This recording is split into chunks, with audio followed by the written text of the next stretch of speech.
set. A few spoke shaves, right, different sorts and that, but I've also got this wooden one. Now I've got another wooden one I want to restore, but this one requires a little bit of work because, as you can see, it's badly worn at that point there. So it's not very effective as a spoke shave. One minute you take a big shave, and the next minute you take a little shave, and it's just silly, and it doesn't work properly.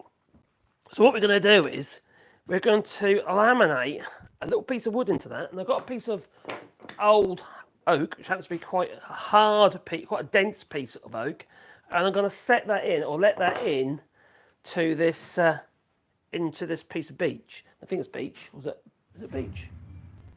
I think it's beech, or is it boxwood? It might be boxwood. Either way, it's a spoke shave.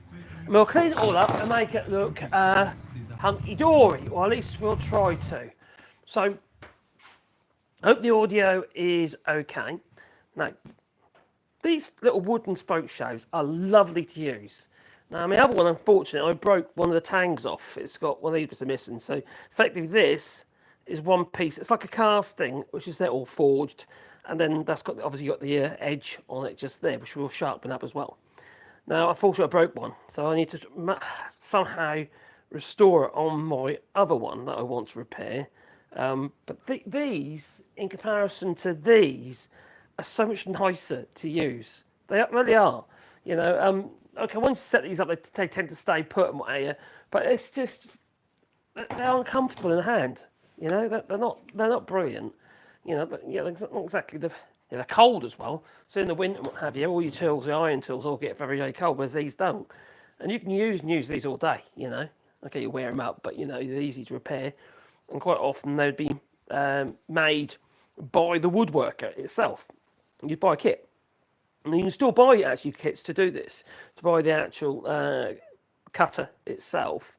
Some of them have got an adjuster, like a little brass adjustment assembly as well. But you don't really need that. Just yeah. And you pick these up in car boots, if you know, for pittance, cheap as chips they are. So what we're going to do is dismantle it. Yes, there's only two parts, so it shouldn't take too much to dismantle it. No. And a little tiny hammer, all right? Because you do adjust these ones with a hammer, well I do anyway, and effectively you tap it there to reduce the amount of cut, just there and there, and obviously the skew as well, and then to give you more cut, it'll be there and there. But also to remove it, because they should slide straight out, should do, but we'll see. It hasn't been out there for a very, it's coming out easy. Hasn't been out there for a very long time, as you can see. Yeah. So we're going to take that out of there without breaking it. Hopefully, there you go. I'll give you, this is a cast one. And if you look, it's a very simple idea. So it's like a little hanger, all right, with this blade on. You can get a fantastic edge on these as well. So we're going to have to sharpen that up, and they're a bit awkward to sharpen. You've got all this lot in the way. So we're going to effectively have to, you kind of like hold it like that along the side of your, well, this has been an oil stone when originally. Or the other way you can actually do it is along a narrow oil stone that way. Yeah. And then obviously flatten the back, might be just like you would do with an ordinary plane iron. I just like to use them, so I think it's an opportunity to do a live stream and repair this this little spoke shave. So it's a very simple thing. And I've got to remove it. It's got a bit of a finish on it. I didn't put the finish on it.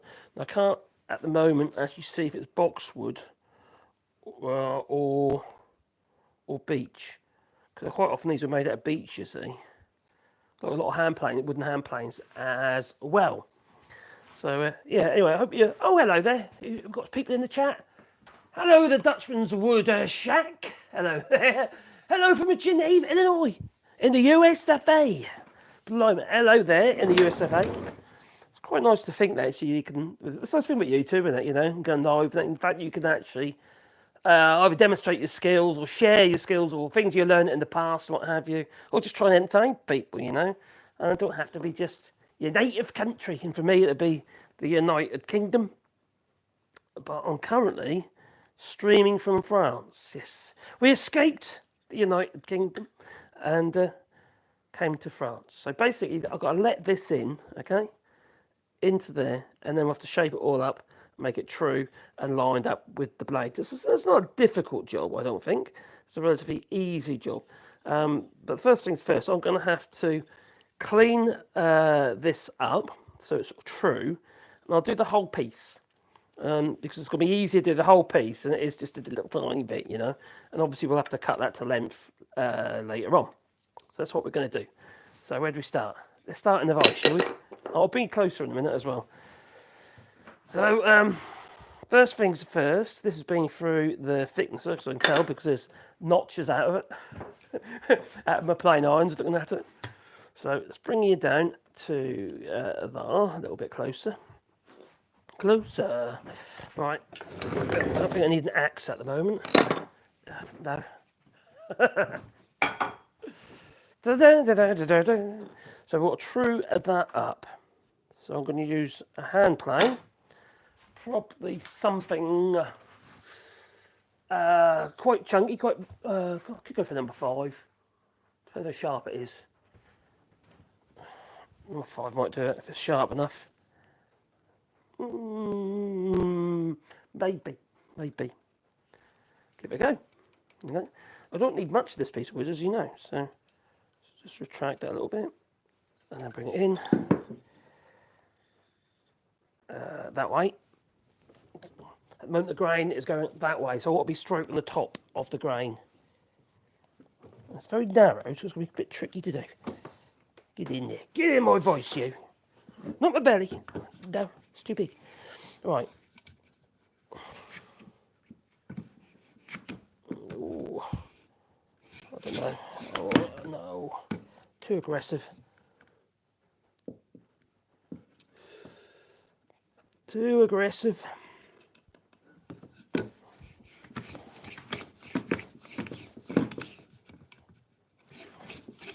There we go. Oh, wispy shavings.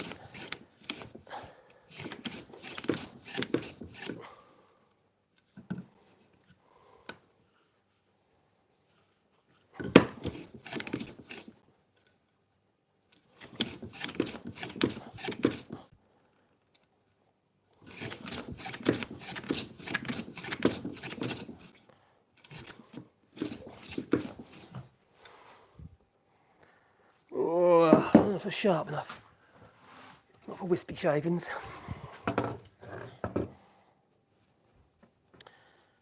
This is a Stanley Bailey number 7. It's quite an old one. It's probably, I don't know, it's put 90. Oh, actually, don't know how old it is actually. I haven't actually checked. They're always telling you, say, with the handles, the knobs, and oh, you can't check with these knobs because I put new ones on, new knobs in a tote. That's better.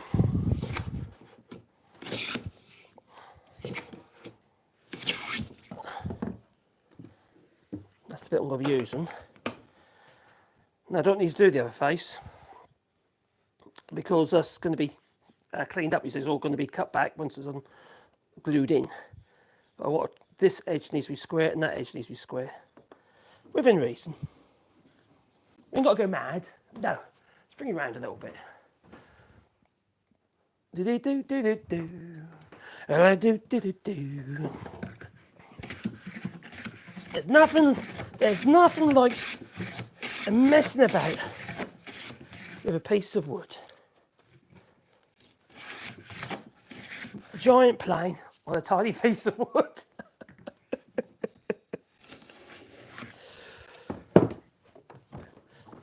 Do do do do do do do do. Got a combination square.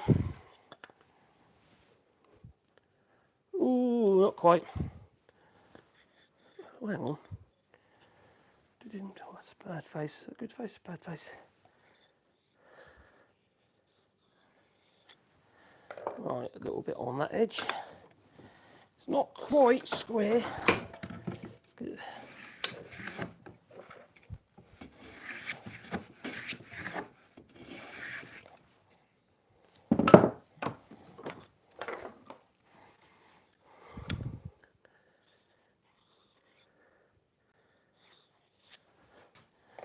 A little bit more.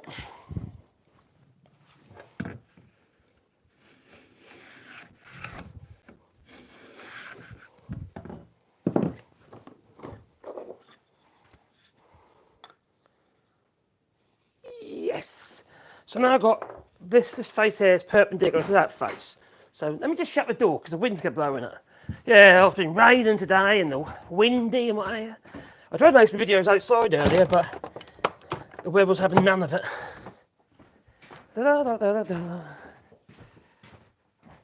Right, so that is going to be, I don't need to worry about that edge, and I don't need to worry about that edge because it's going to be cleaned up probably with a rasp and whatever once it's into place.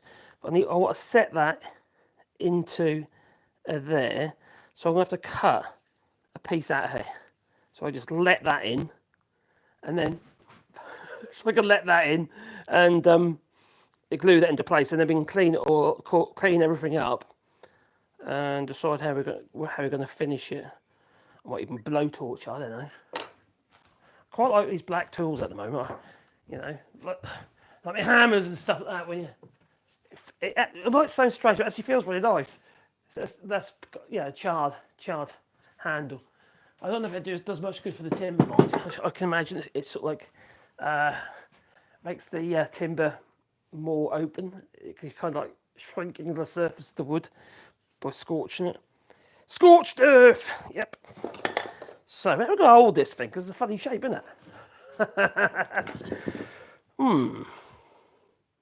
So I've kind of got to put a rebate in it. I've got to put a rebate into there so I can set this and glue it into there. And I'm probably going to be using some super glues, probably like Eureka glues. So I'm going to set that into there and then I can clean, shape it all up. That's the plan. How am I going to hold it? I didn't think of that one, did I? I suppose one thing you could actually do to hold it, which is not a stupid idea. I just had a not stupid idea. I think it's not a stupid idea. No. What if I get a piece of scrap wood like this piece, right? You've got to put it in the vise because you've just got these two little pointy ends. And hang, it's got to do that, isn't it? Constantly. So I'm thinking to myself, if I stick that in the vise, and there's two little holes there, isn't there? And if I could use a couple of screws maybe, and we can, you're still way over there, aren't you? And we can actually screw that down to hold it into place, because I ain't got to touch it here, you see, and to hold it into place, and then I can actually then work that, either a chisel or a saw to start with probably. Yeah, probably a saw to start with.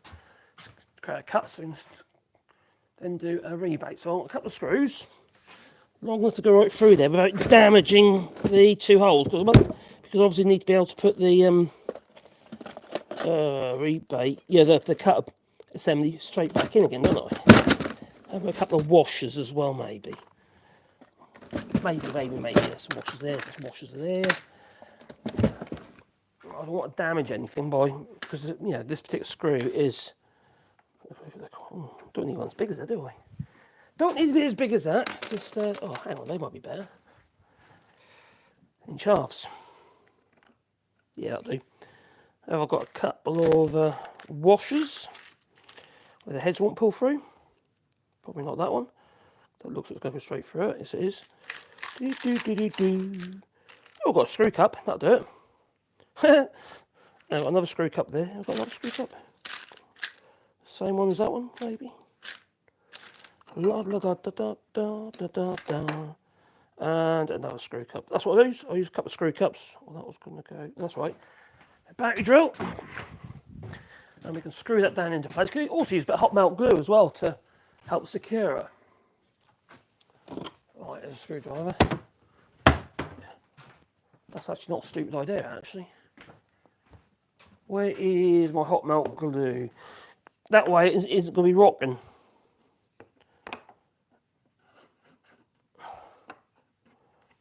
Just a second. Right. It's actually be better if I find a piece of wood a little bit wider than this one. It's better to do it that way, actually. It's more solid. Have I got a piece of wood a little bit wider than that one? How about that?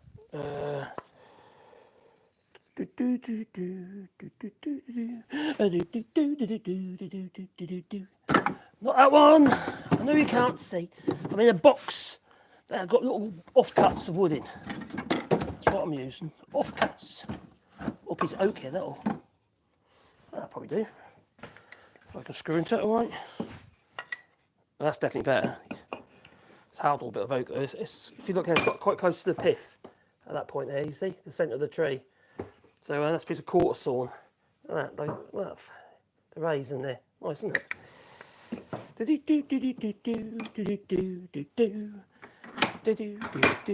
I'm going to create a couple little holes, that'll be right. And then I'll put that way around. I'll screw that down to there.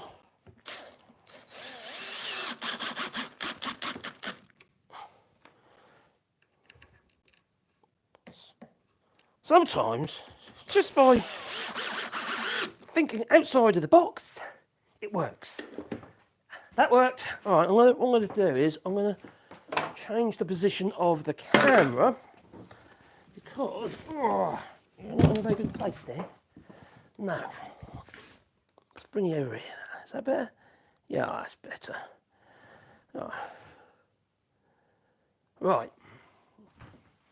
Hello, Tanuki. Oh, I didn't know you do live stream. Yes, live stream. I'm alive. Johnny 5, alive. Hello, home dog. And hello from Texas. Hello, Texas. I'm in Illinois and Texas. And a Dutchman. The Lost. I ordered an egg and a chicken on Amazon. I'll let you know. What? Oh, dear. So I screwed that down, so, you know, I ain't got to worry about kind of like wobbling about inside the vice because it's a funny shape.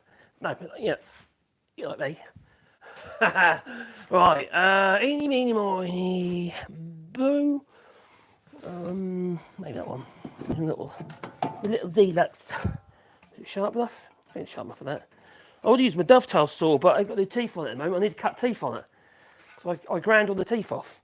Now what I want to do is let that in. So I need to make sure I'm far enough over onto the worn area. It's got a bit of a shape to it where it's worn down because it's kind of like going like that. Ain't a lot of good like that. No.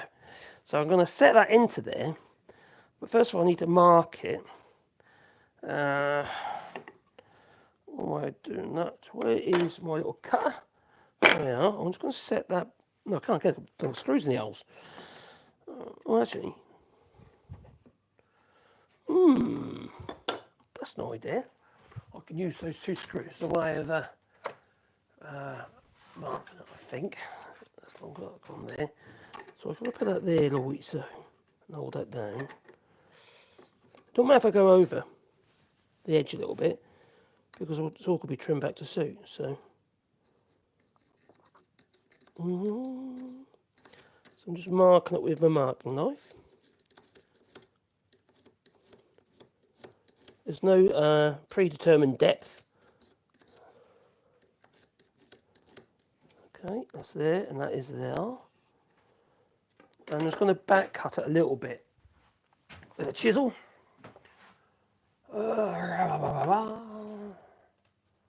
Ooh. So one. I think that one's sharp enough. Or that one. Well, they're both pretty sharp. Just going to back cut it just a touch. I'm probably going to use my forehammer. See the mess I'm in? I mean, you can't say I am in a bit of a mess again. I was in a huge mess the other day when I was making a unit and in here out of pallet wood, which I was really pleased how that turned out. It's the previous live streams if you want to have a look. And it turned out really, really well for pallet wood, you know, crappy old timber with loads of nail holes and stuff like that. And I don't normally work with that kind of stuff. I normally work with oak. That's my usual thing. That's my go-to. Oak, chestnut, mostly. And a few other hardwoods. Maybe a little bit more that way.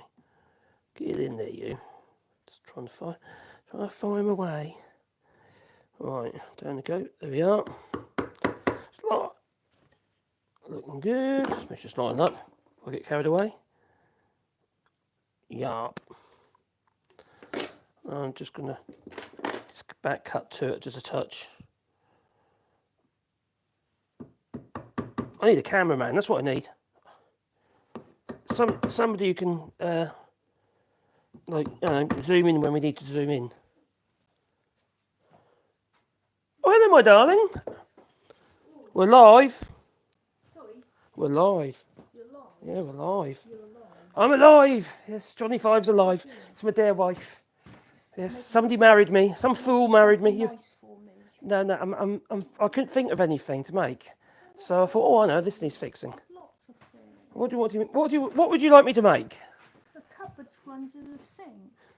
What, in the bath, in the shower room? Yeah. I just made a cupboard, which was out of pallet wood, above the sink, and now you want me to make another one The bottom of the sink. for the bottom of the sink, so it matches the one above the sink. Yeah. So you were pleased with the cupboard then? Yeah. Oh, that's good. And I need doors on the bathroom. What, Cupboard upstairs. oh, we've got like what's a niche. It's actually on the it's an internal wall now, but it used to be an external wall. And there's a little niche, and we've got shelves, just all old oak.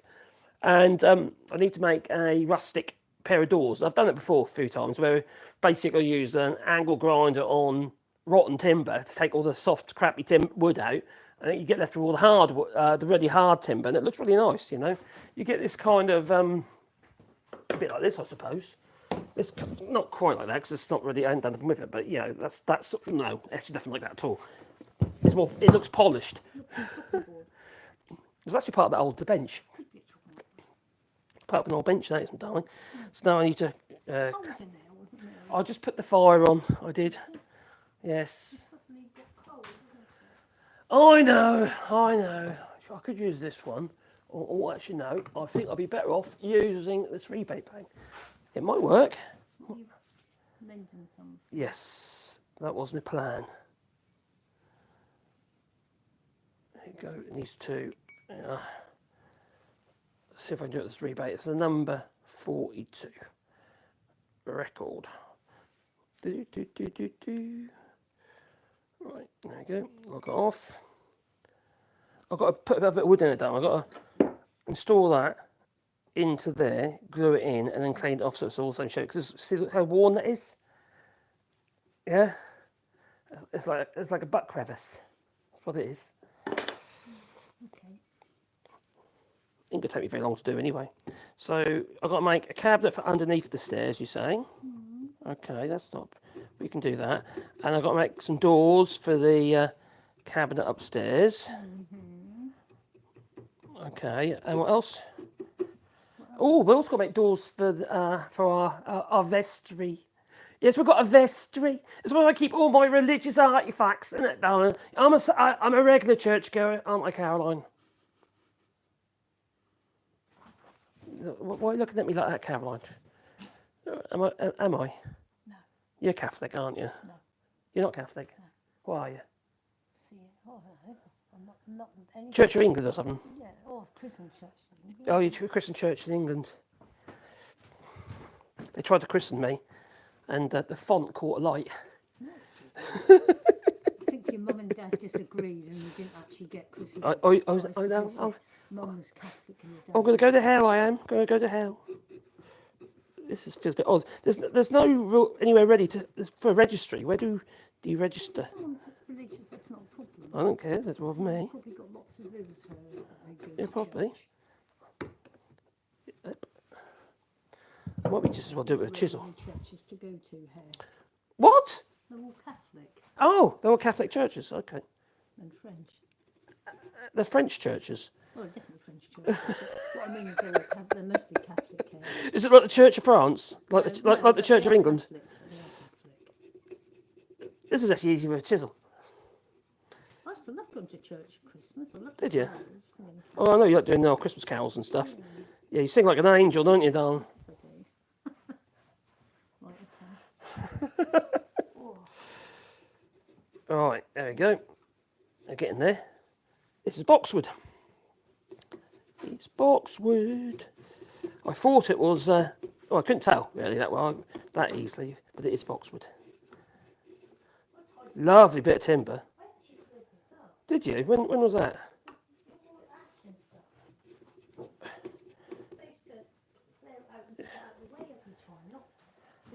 She's complaining about me now. She's going on about the ash and the fire.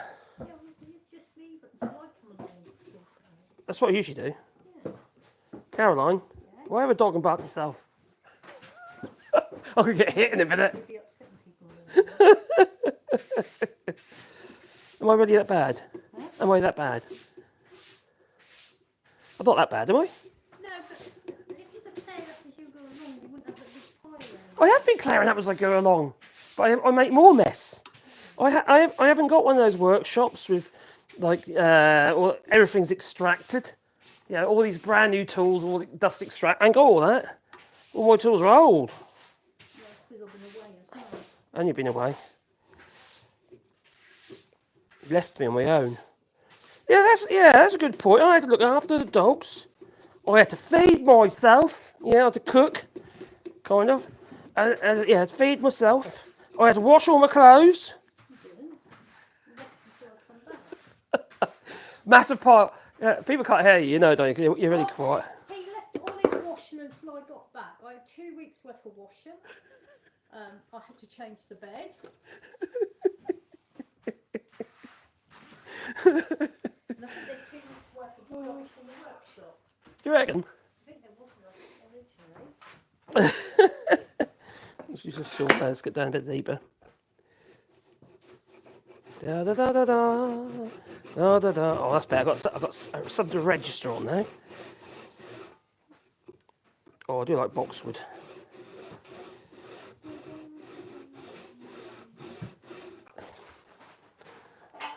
You singing, my darling? Everyone you to sing that tune. Oh, I don't know, something Earth Kit or something like that. Or Dame Vera Lynn. Don't you? We'll meet again. Even I know some of us. You know, like, we'll meet again. I don't know where. I don't know when. See, I sing like an angel too, you see. What? Are you saying I don't? Oh, dear me. Divorce! Do you know what? I've been suffering for over 30 odd years, I have. Yeah. Married to the missus. For 30 odd years. Like a life sentence, it's been a life sentence. Actually, Caroline, in those 30 odd years, how many socks have you washed?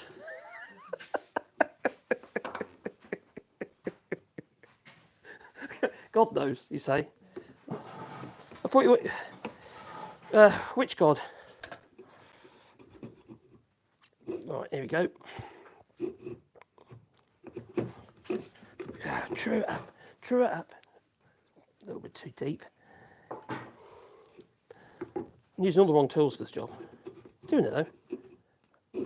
Aha. Oh, you've got something to register against. You okay?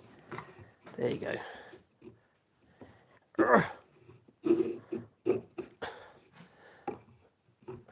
Baby. Oh, that's doing it. So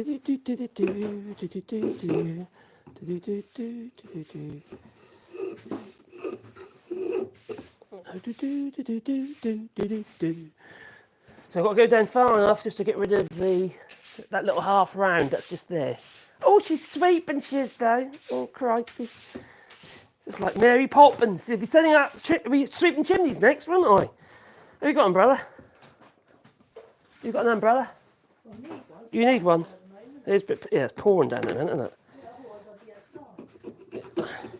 Do you like it outside? Do you like being outside?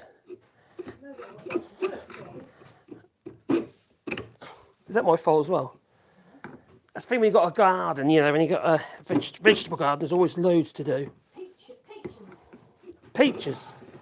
There is a lot of peaches, I must admit. More earlier, didn't I? You did? And Mark hasn't put them on for me, so Oh, quite. I haven't put them on yet. She's talking about the dryer. She can never remember how to switch the dryer on.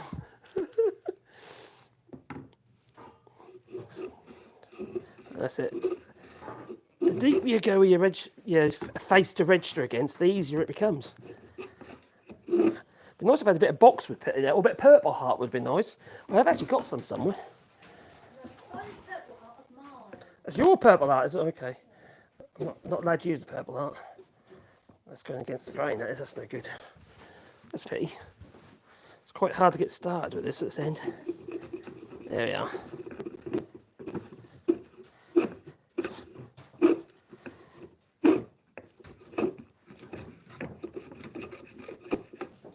I don't have bite. Oh, nearly got down, nearly there. Getting closer. Getting closer. You see if it's straight, don't I? That'd be a disaster if it's all wonky. And no, that's not wonky. That's a good sign. We don't want it wonky. Do. So I'm just basically just replacing a little bit of his mouth, really, with a bit of hardwood in there. Like I said, this is a hard piece of oak. I don't know whereabouts it is in the tree, but it is pretty darn hard. It might have been near near a limb or something like that, so it's denser.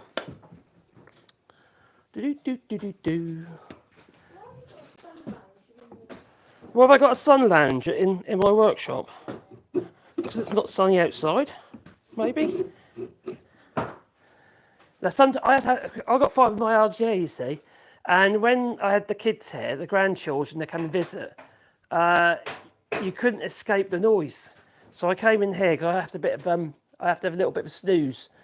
It's not great fun. But the snoozing's all right. But fibromyalgia is awful. I hate it. Obviously, well, you're not gonna like it, are you? You know, constant pain and stuff. Well, I'm nearly there. I think that's getting very close. So I will make it prettier with a chisel, probably. I've got to make sure it's flat. Obviously, you can see there. It's just, I think we're just getting quite close. And I've got this piece of wood here, which I'm going to bond into there like so. How's that looking on this face? Oh, I might need to take a little bit more off. There's still a little bit of a little bit of a turn there, if you can see that. And I'll just need to take a little bit more out, so then I can lose that with this piece of wood. That's the plan, sort of. Is it a plan? I don't know, is it? Maybe. Right, I reckon have a couple little passes on there, and I should be about right. It's getting easier now because I've got, like I say, I've got this registry face on the side there, and it makes it a little bit easier to actually take a shaving. Oh. You found some proper wood? Some wet wood?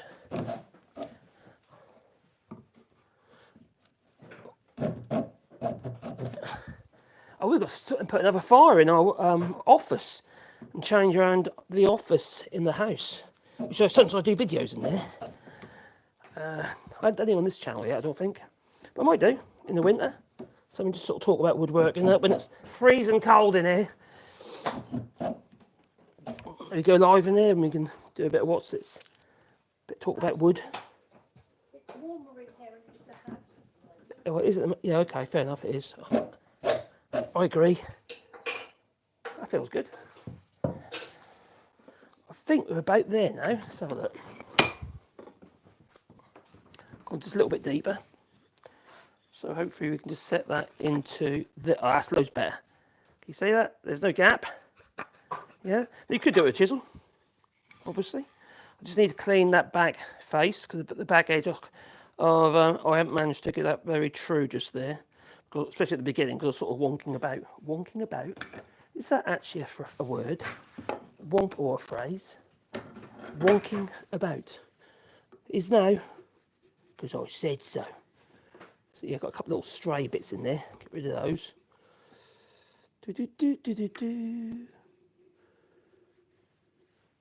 Got food tools to prepare, Caroline. I need repairing as well, and I'm a tool. That's what you reckon, isn't it? I think that's okay. So just got to glue that in there. Ooh, be quite easy. All that bit into there. Now, so I don't. You'd have some tea. Right, so I need to. Oh, Now I could rip this down a little bit, probably with a bandsaw, but I'm not going to cut its length yet. I've got something to hold on to. You can make me a coffee? Oh, you are good, you are. She's a keeper. Yes, she's a poor woman. I think she thinks it's like, you're better off the devil that you know. That's why she suffered me. I understand. I feel the same sometimes. Let's turn it around. This is an old DeWalt bandsaw. It's from father's, this one actually. My other bandsaw got a little electric Beckham over there, both the same size. I don't need a big bandsaw. This one needs a guide setting up though, look at that, say that. I don't know why, but they always seem to, that's probably just wearing actually, but they always seem to go a bit skew-if on this. It's not my favourite tool. My dad used to abuse it. See, the thrust bearing feels like it's actually making contact there as well. It is. The thrust bearing, this bearing at the back here, should not spin unless you're actually pushing a piece of wood through the bandsaw. So it should literally just skim it, yeah, and it shouldn't be turning the thrust bearing. So it does need setting up. The other one's all right. The other one's works a treat. Oh, hello.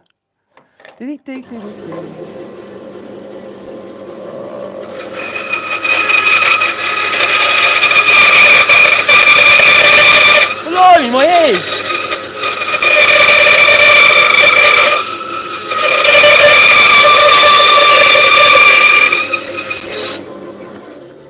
I think that'll do it. I hope so, anyway. I hope I haven't messed it up. Crikey, that was a bit loud. No, that's good. That's good. So now I can cut that to a length. I could have done it on the bandsaw.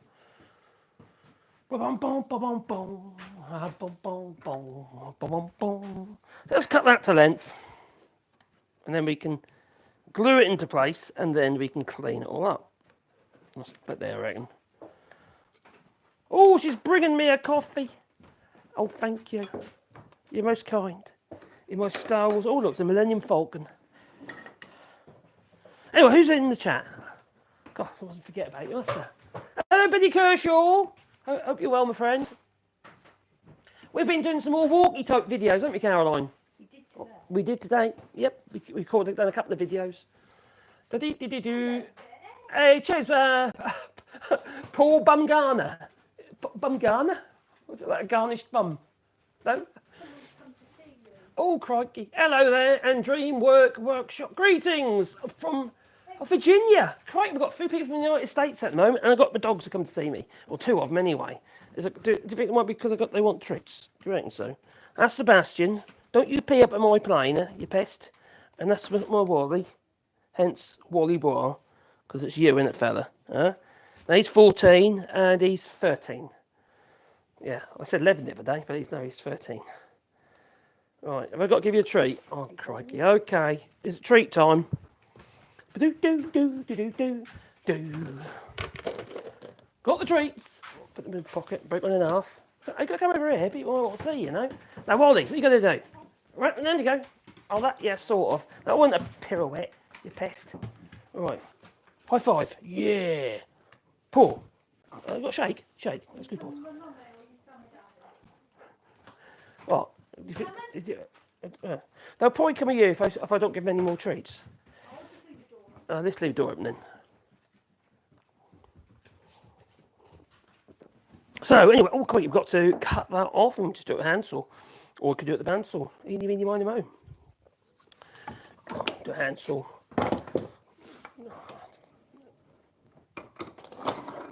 Bow, bow, bow, bow, bow, bow, bow.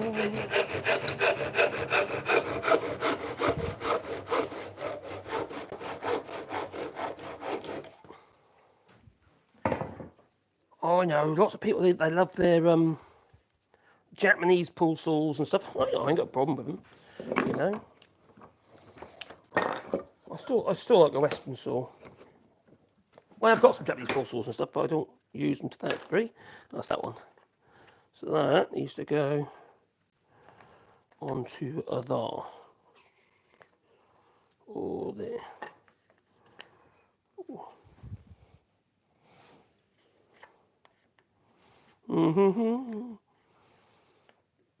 Okay, so I need to glue that into there, then trim everything off to shape.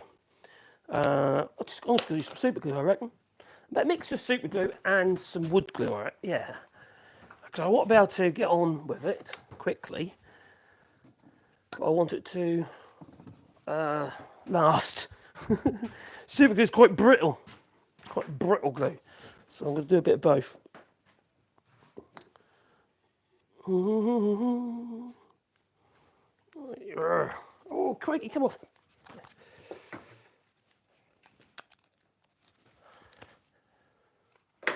Right, if I put the super glue around, I'll put the super glue down there, and then the PVA on the other bit. Da, da, da, da, da. Da, da, da, da.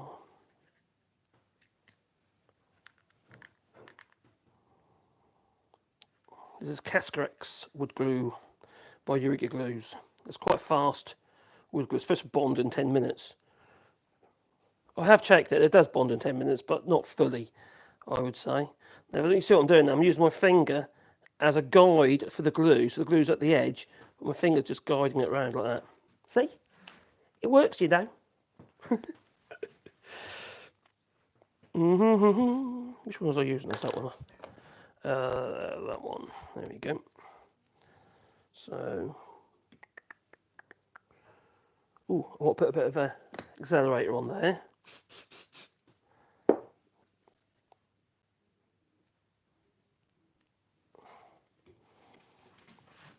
Hold it down tight. It shouldn't take long. But what I'm going to do, see, I'm going to trim the... I'll keep my fingers together.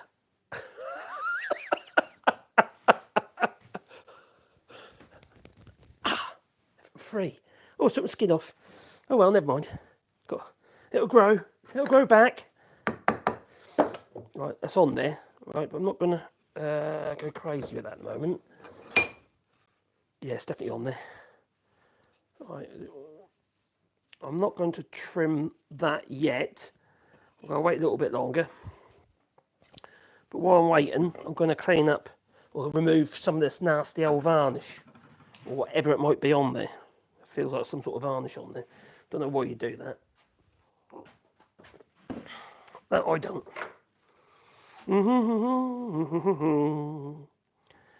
La da da da da da da. Yeah, we've been doing live streams on the channel for a while now. So, if you didn't know, Mark's biggest fan is here. Hello there. Show me someone who shows their wood glue nozzle is never clogged, and I'll show you a liar. My wood glue nozzles are always clogged, including my super glue nozzles. That's clogged. And my wood glue nozzle is always clogged. Now, I don't use all these fancy wood glue dispensary things. They're a nightmare. You know, keeping them clean and stuff. And you don't wash everything. If you're doing a lot of like surface glue and what have you, and you use one of them big old spreaders, well, then it makes sense because you're doing a big area and you'll be using a hell of a lot of glue. But I tend to, when I'm doing surface glue, I've probably showed you this before. I use something like that. This is a wallpaper roller, right? The seam roller. And all I do is I just wrap some insulation tape around it, you know, and when it builds up too much, I just run a little knife down it and peel it off and put some more on. And that way I can do fairly large areas. And when you do an edge joining, it works brilliantly. I was watching that. There's a youngish, oh crikey, Owen, an Irish guy. He does. He gets these little plastic rubber things put on the end of your fingers, and then just spreads it around like that. I thought, what a mess. That works so well, and it's so simple. Right, we need to get rid of this old nasty glue. Varnish, sorry. So what should I use? I've a rounded, I'm not going to use a rasp because that's just going to make a nasty mess of it. So I'll probably just use a file or sandpaper. I don't want to damage it, as in make it all crappy. Actually, it's not very thick. I'll probably get away with just sandpaper on that. It's not very thick at all. To get rid of all its lovely patina. I know, I'm going to get criticised. I need a bit of old broom handle. What's a bit of old broom handle when you need it? Well, piece in here. That's what happens when you don't put things back where they belong, isn't it? That's what happens. You can't find them again. Broom handle, I could use a pen instead. A marker pen, that'll do it. I don't think I need a file on that because it's actually quite thin. It's definitely got something on there, but let's use some of this shitty paper. Where are my shaped ones gone? What have I done with them? Ah, la la la la. I'm forever blowing bubbles. Oh, that's doing it.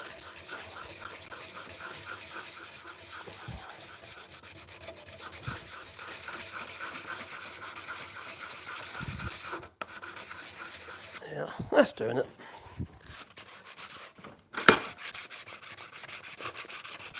What a rubbish old bit of sandpaper.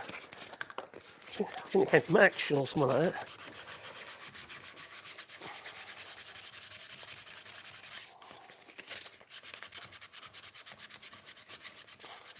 It's matless. That's what you need. It's matless paper. Aluminium oxide or something. Not this weird stuff. I think it's trying to be aluminium oxide, but they probably spray painted it red. Oh crikey. It's got all wobbly. There we are. Let's move it around a bit. It's quite thin, that varnish. There's definitely varnish on there. But it's horrible. Absolutely horrible. But while that's hardening a little bit, before I start tagging it, I've got to take some of this varnish off. Lovely. Boxwood's lovely. I should have ebonised a little piece of oak, couldn't I? That black or something. I don't have any boxwood, unfortunately. It'd be quite nice if I did.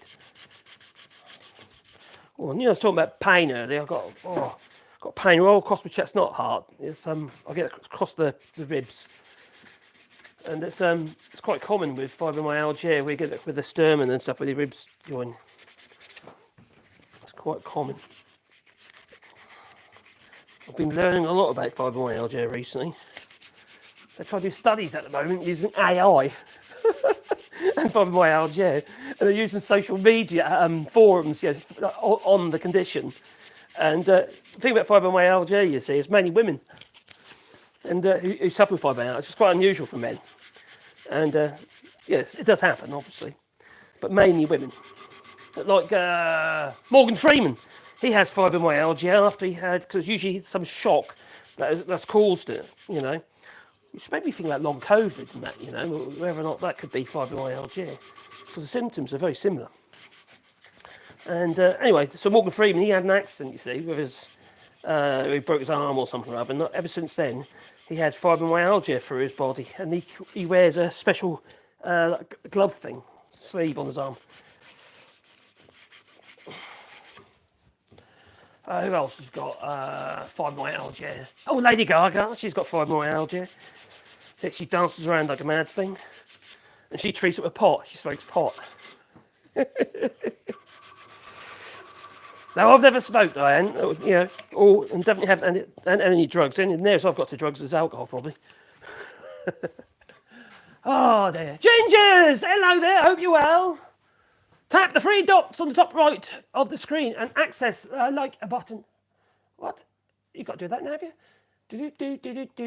Do. I shall put this into. Anyway, I'll bring this up again. Let's put it into live chat. There we go.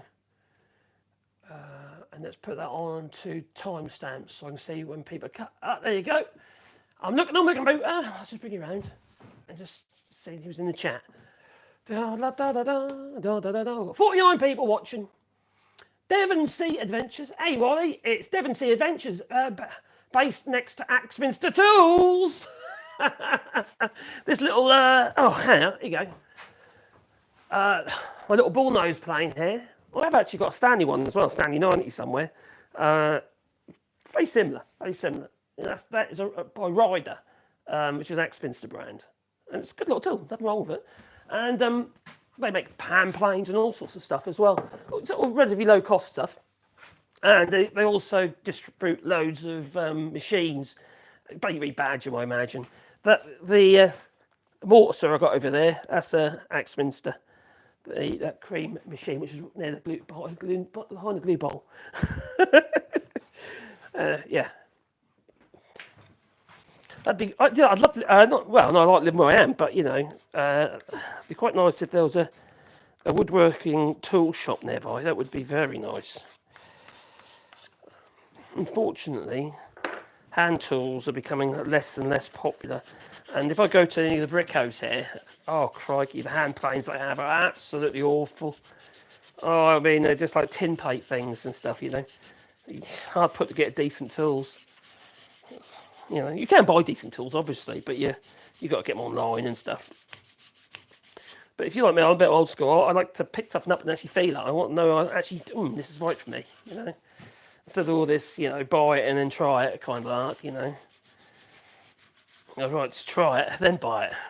That's what I would like to do. Boxwood is such lovely timber. Fantastic for tools. It's a shame to put any finish on that. Right, I think that's probably fixed enough now. Yeah. So I'm probably just going to use a little block plane. Oh, bloody pain. I should have took my tramadol. Here we go. Maybe I should have some in here. So yes, you can pull the plane towards you as well as push it.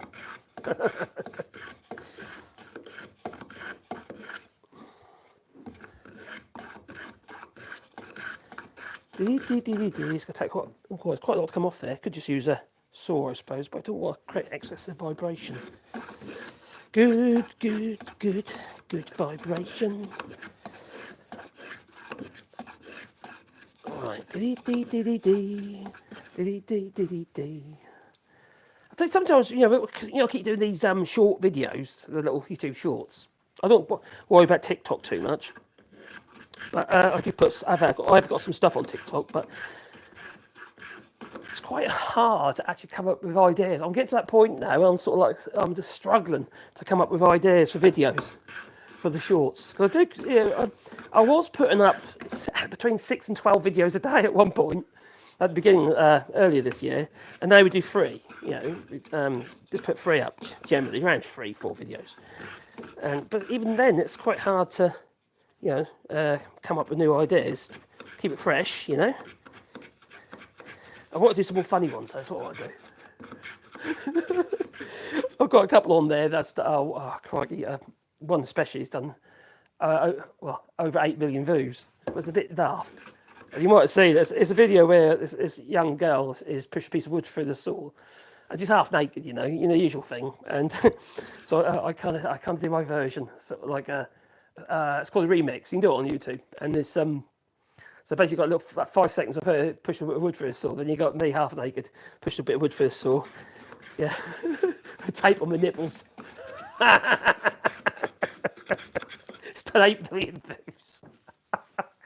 That's like, and then people say my tape nipples like 16 million times now. Actually, it's got 9 million views now. Oh, crikey. So.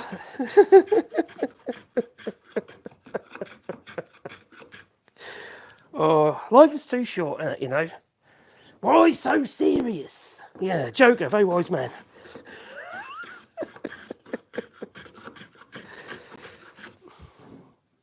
There you go, getting there. Da, da, da, da, da, da.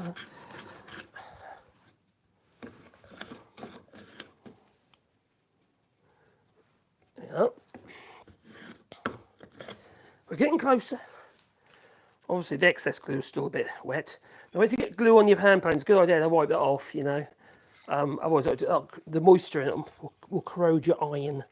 And you don't want a corroded iron. No. All right, I'll get to that stage now. Now getting right up against the side of the actual spoke shave itself. But that isn't a problem. But what I'm going to do is I'm going to take this out of there. And I'm going to run the plane over it that way a few times.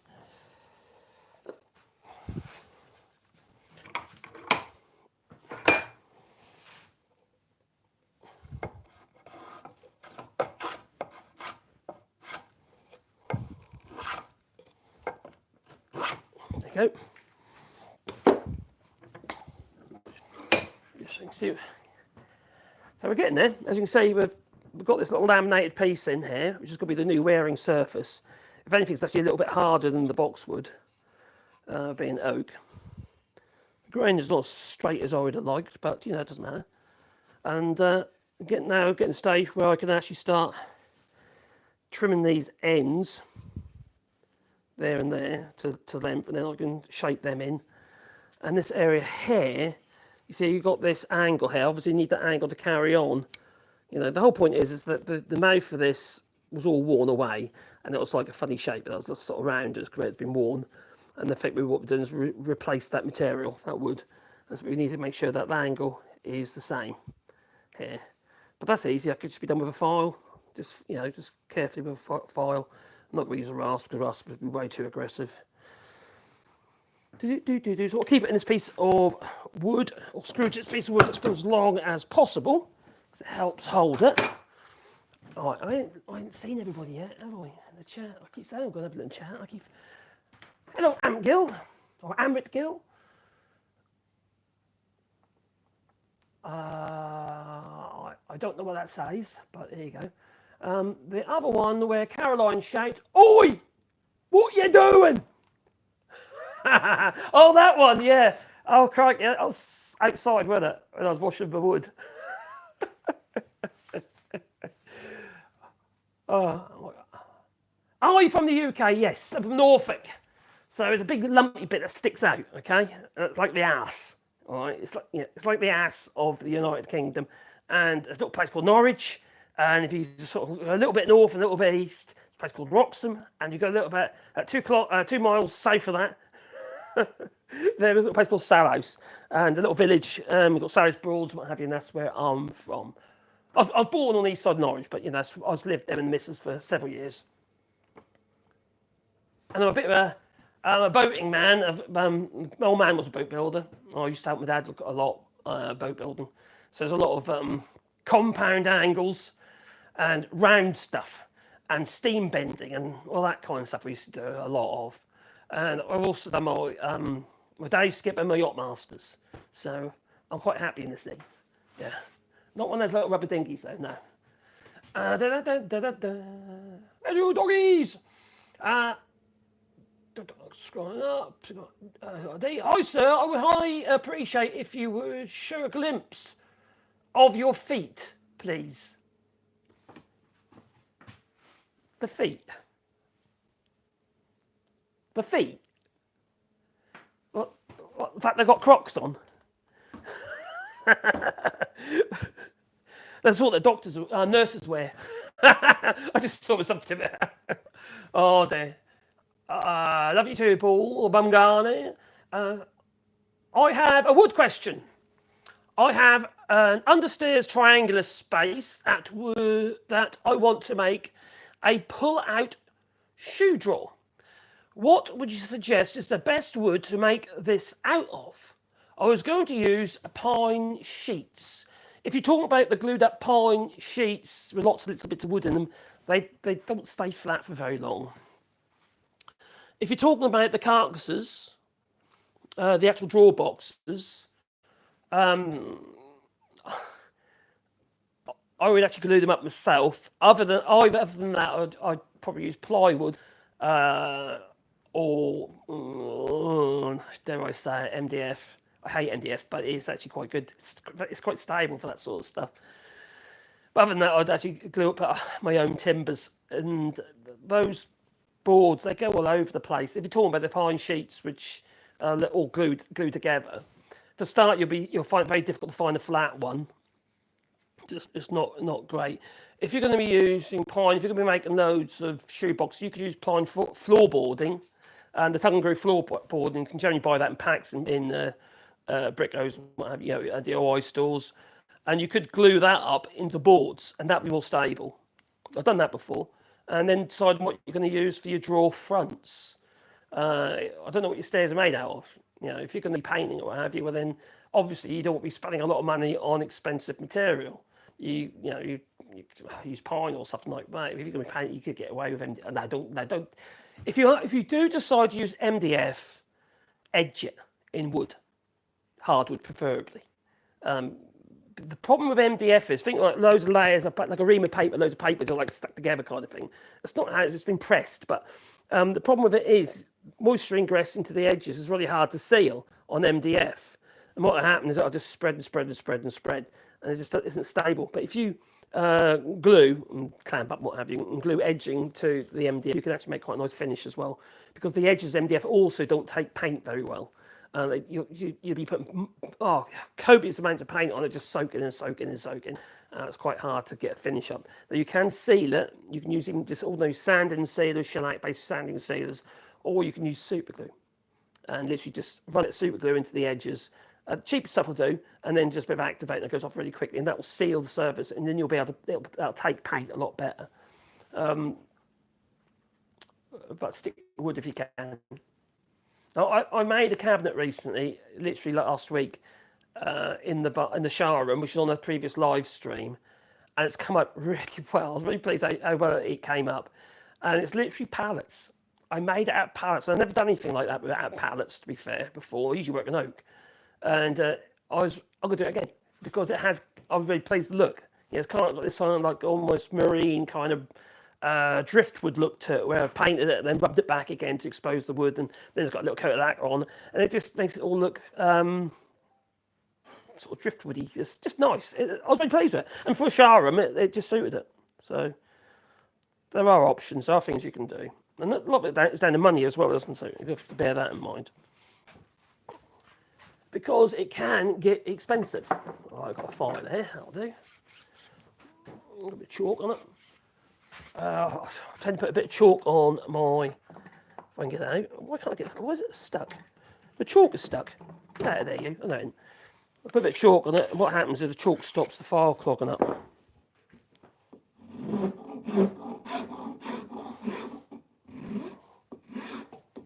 So I'm just following the angle that's already there.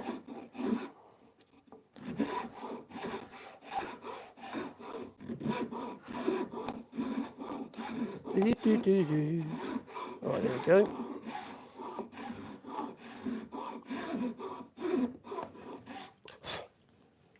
Still quite a bit more to come off there.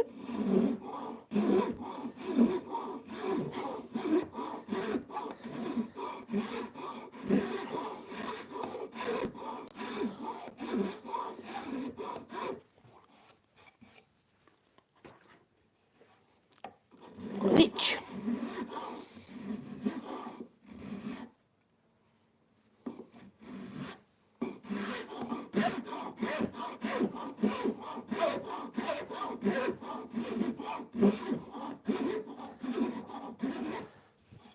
So I've got a bit of a guide there, you can see where it's darker, so I just need to keep doing it and space it till I've removed all that dark layer, which is also lacquered.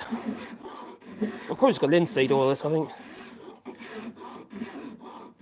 There you go. Linseed oil will probably wax it. Have I got any tongue oil? Tongue oil will be good. I might have some, or even Danish oil.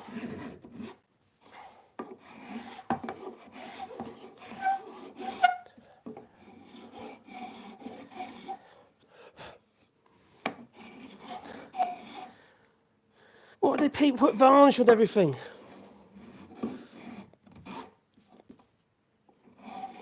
Often do more harm than good. Okay, so far. Make sure that's straight.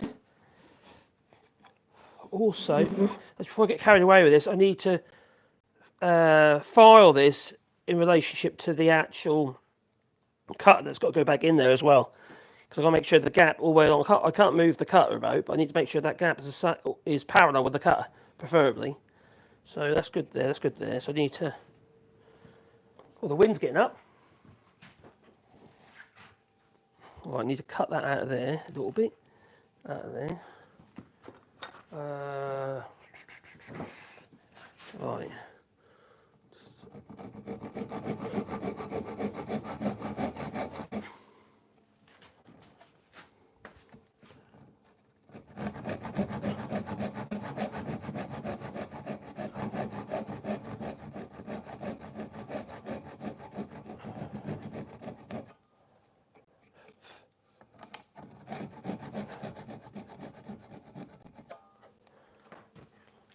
That's good.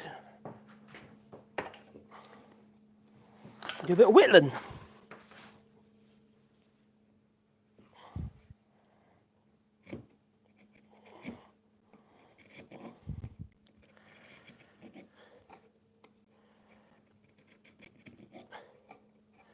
I'll tell you what, I don't use that regarding drawers these days very much. I don't use drawer runners very much anymore.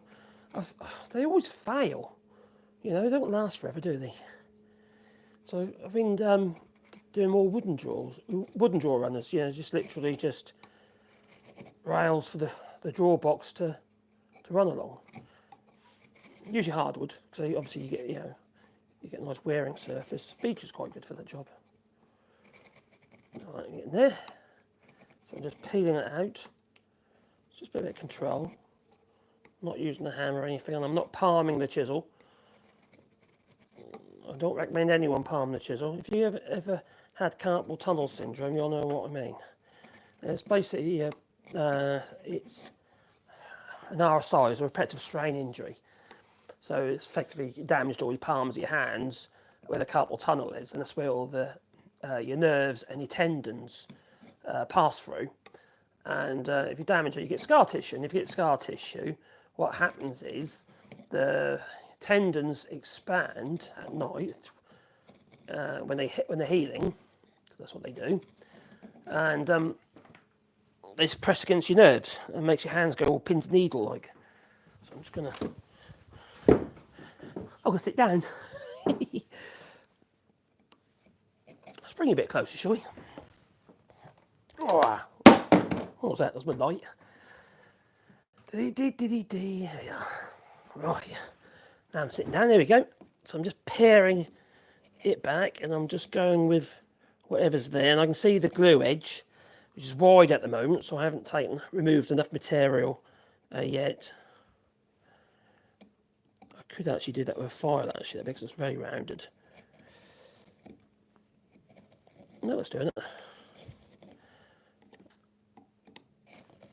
When that glue line gets thinner, or thin, I know I've gone far enough. That's it.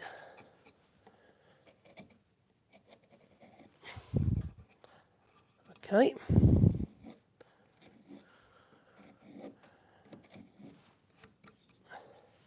Show you what I'm doing. We will remove it from this, unscrew it. So just basically pare that on that side there for the moment. There's a lot of material to come off the top, obviously, because it's too high at the moment, on this end especially. I need to pare the other end. So let's do that. Oh, put that in there. There we go. Then squished my handle. Right. The other thing that's hard to find here is a vise, a woodworker's vise. Like this, like this one, Here in France. These are like vice screws, to be fair, Come on. I don't want to slip, you see, and end up slicing the handle or something stupid.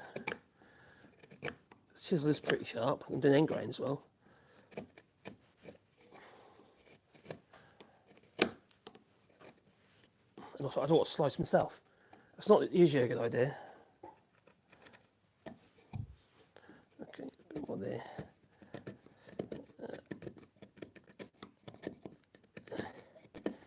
Obviously, got to be careful because it's end grain. I don't want to split the end fibres either. It shouldn't do, but if it does, it'll make a mess of it. So I've got to be a little bit ginger. I have a little bit ginger giraffe.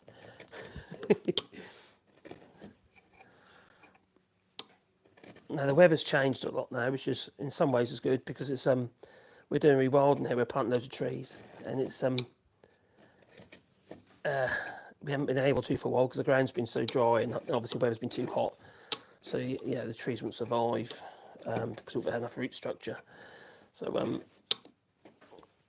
we're going to be starting planting again very soon. So it's quite a nice thing to do.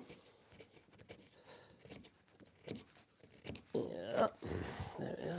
Get that peeled back. It's all about control, you know. So you lock yourself up when you a bit like when you do an arm wrestle. I'm quite good at arm wrestling, by the way.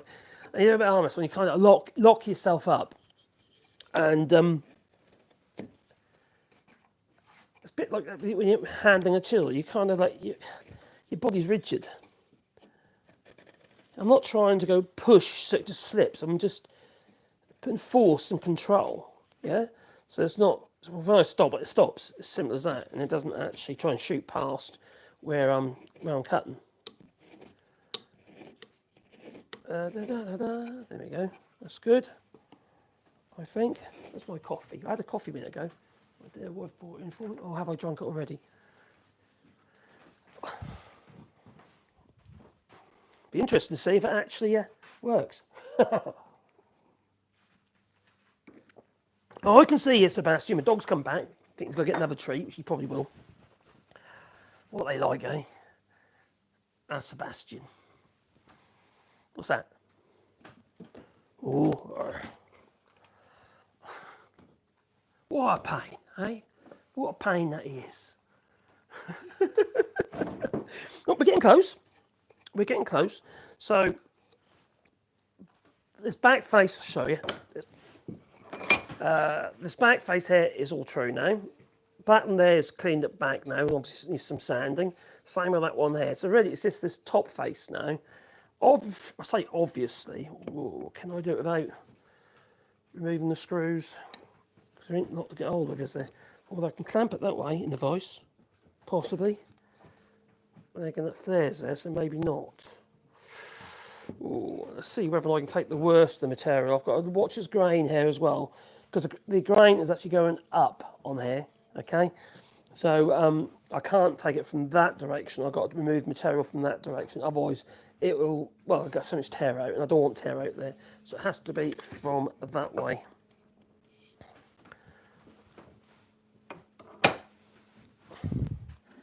Can I get close enough with the block plane? Close the sheet. Maybe not. All right, shoulder plane you better. Boom, boom, boom, boom. Is that sharp? Boom, boom, boom. This is a number 10 carriage plane. So just like the shoulder plane here, but it gives me more control because I've got obviously the handles and stuff, even though it's a lot bigger. It's going to give me a darn sight more control. Just take it really easy. I won't damage the plane either if I hit that little brass, cause it is actually brass. So I just, I'm not really trying to take a shaving because I don't want to go too aggressive. Let's get the worst of it, and then we'll tack that with probably a bit of sandpaper on the block.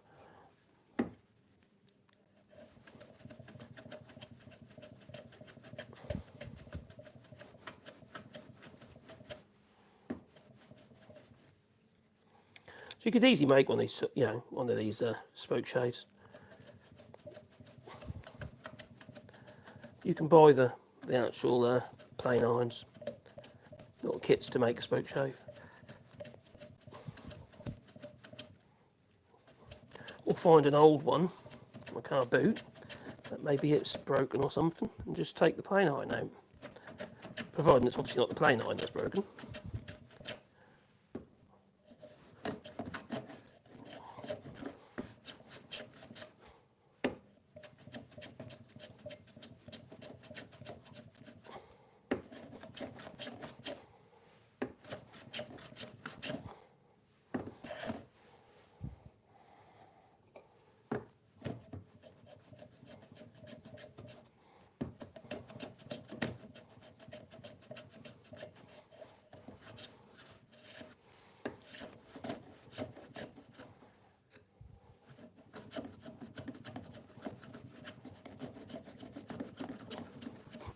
So I'm quiet, I'm concentrating.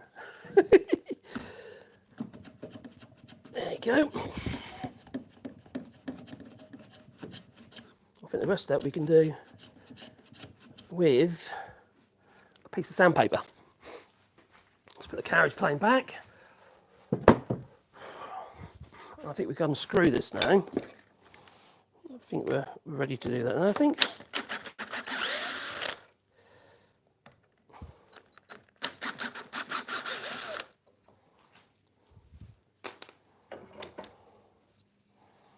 So we've got our new little piece in there.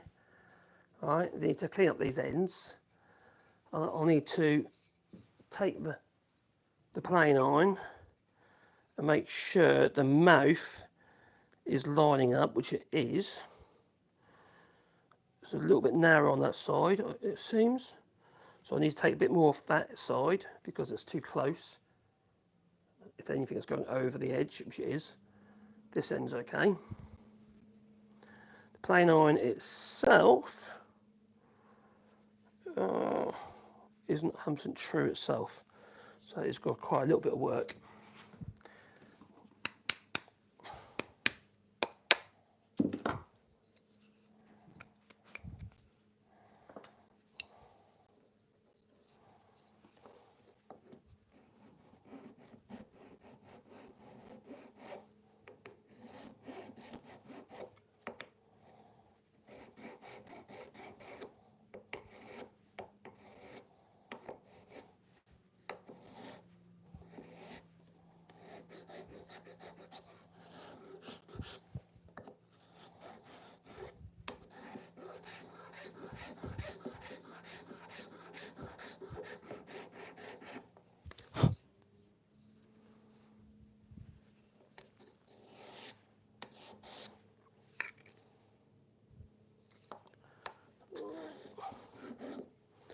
Don't go too far. So make sure that plane iron will sit. Yes, it will now. Yes, it will sit in there now. Okay, that's looking good. So let's give it a clean up. Right. I don't think I need this block of wood now, do I? Right. So.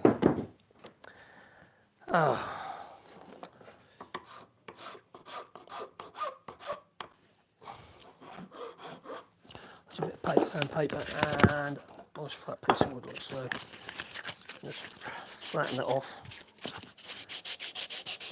I've got loads of bits of paper around here, all stuck to the boards and stuff. What have I done with them? And shaped bits of wood.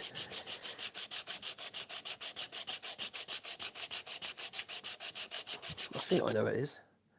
I think it's in my lab.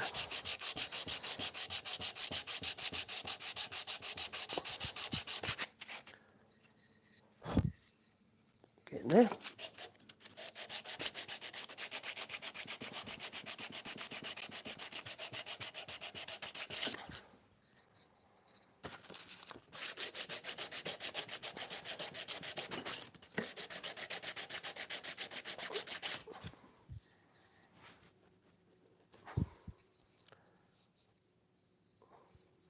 Quite nice to be able to do this sort of stuff for yourself, you know what I mean?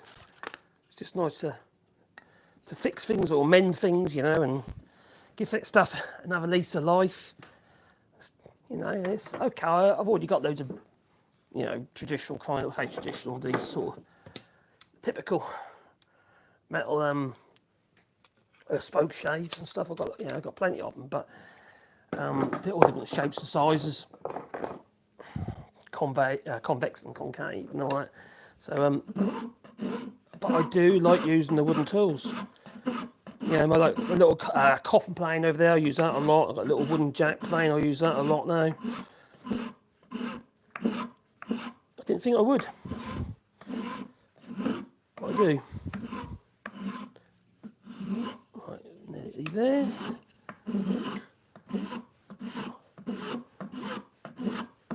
So I'm twisting it as I go. That end there's nearly there. That's good. So this one.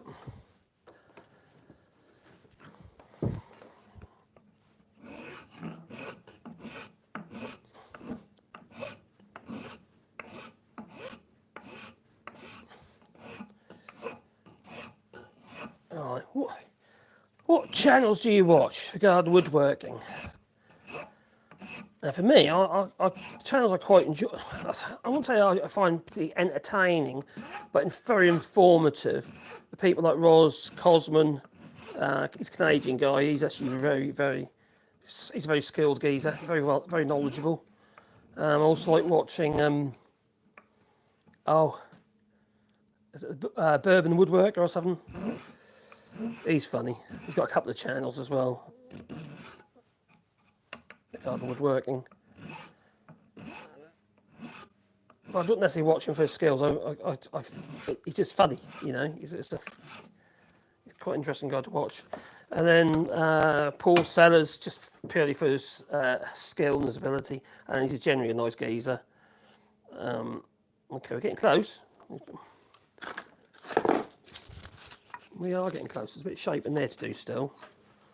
Actually, let's do that first.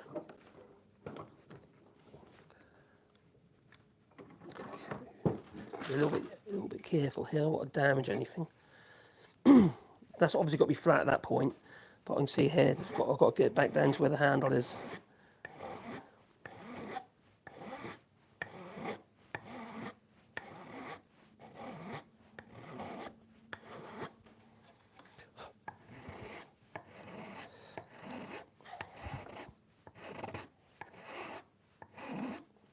There.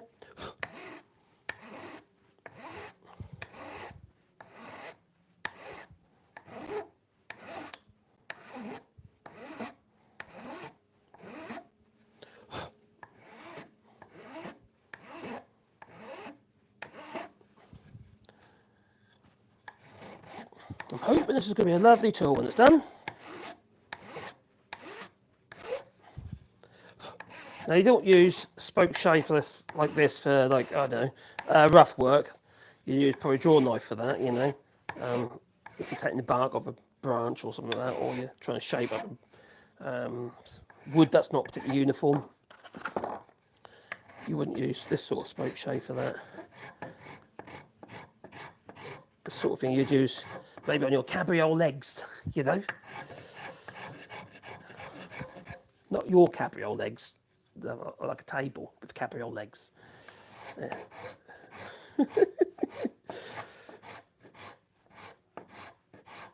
Here we go.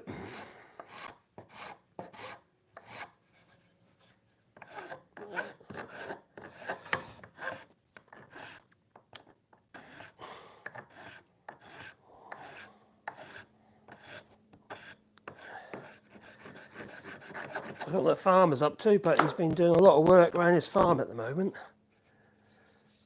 He really has. There's some heavy construction in there, doing stuff. A bit concerning. As long as it's not chicken sheds.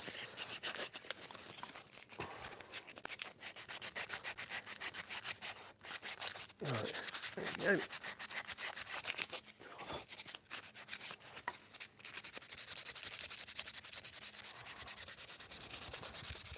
Getting there. Getting closer and closer to a usable tool. I sharpened that paint iron up as yet, haven't I? God, this paper's terrible.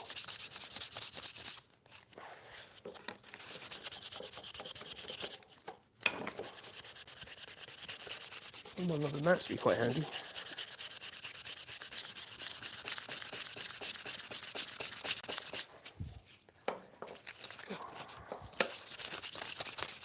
I should have a better paper than this, shouldn't I?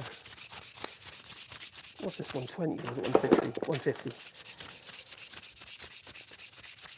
Not really going much coarser than that. It's getting there.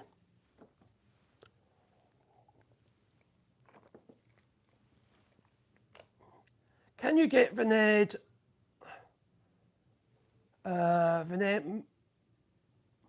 Oh, MTD. Oh, MDF, veneered MDF. I haven't seen it. No, you can get veneered plywood. What? Let's put it over here. Create the shadow. Yeah, you can get veneered ply, obviously. You can get face plywood. The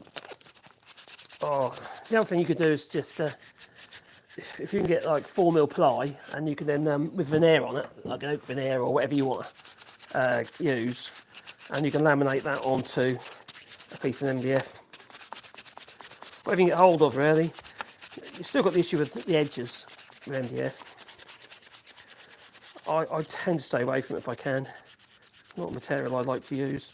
Although I do quite like it with the laser. You get quite good results from the laser printer and MDF.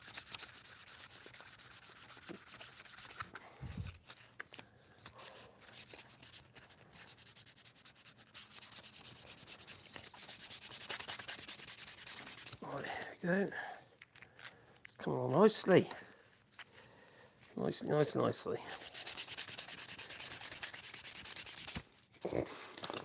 Shit paper. The quicker I use this stuff up, it's gone. And I don't like wasting stuff. I don't like to chuck stuff away.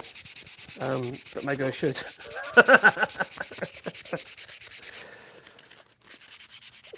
I keep finding more and more chisels around the place. I found my chisel roll yesterday when I was clearing up. An old leather roll with some of the old chisels in it, the ones I used to take on site. And they're just like, plastic handle chisels. In this case, there was like footprint ones in there, Stanley 5002s and stuff like that. And a few old, and some wooden ones as well.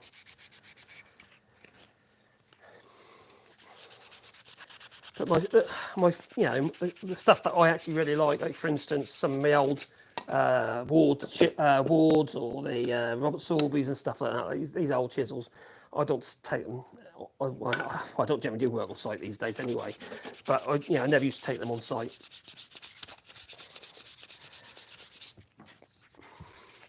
There's no point anyway. You don't really need those those sort of tools on site.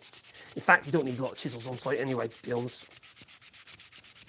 1/2 inch to 3/4 is probably enough.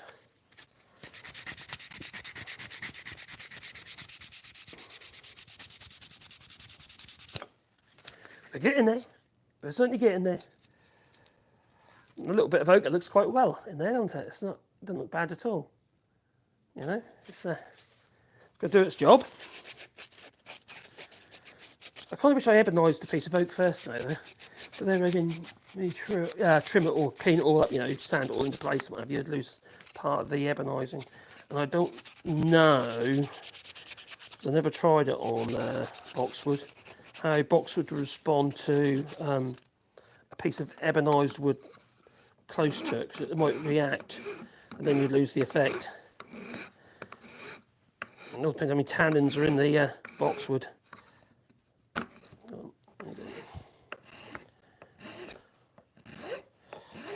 Getting it. I keep saying that, we're getting there, don't I? That reminds me of that film Snatch, when Jason Statham keeps asking when the sausages are going to be ready. 5 minutes, boss! You said 5 minutes 10 minutes ago.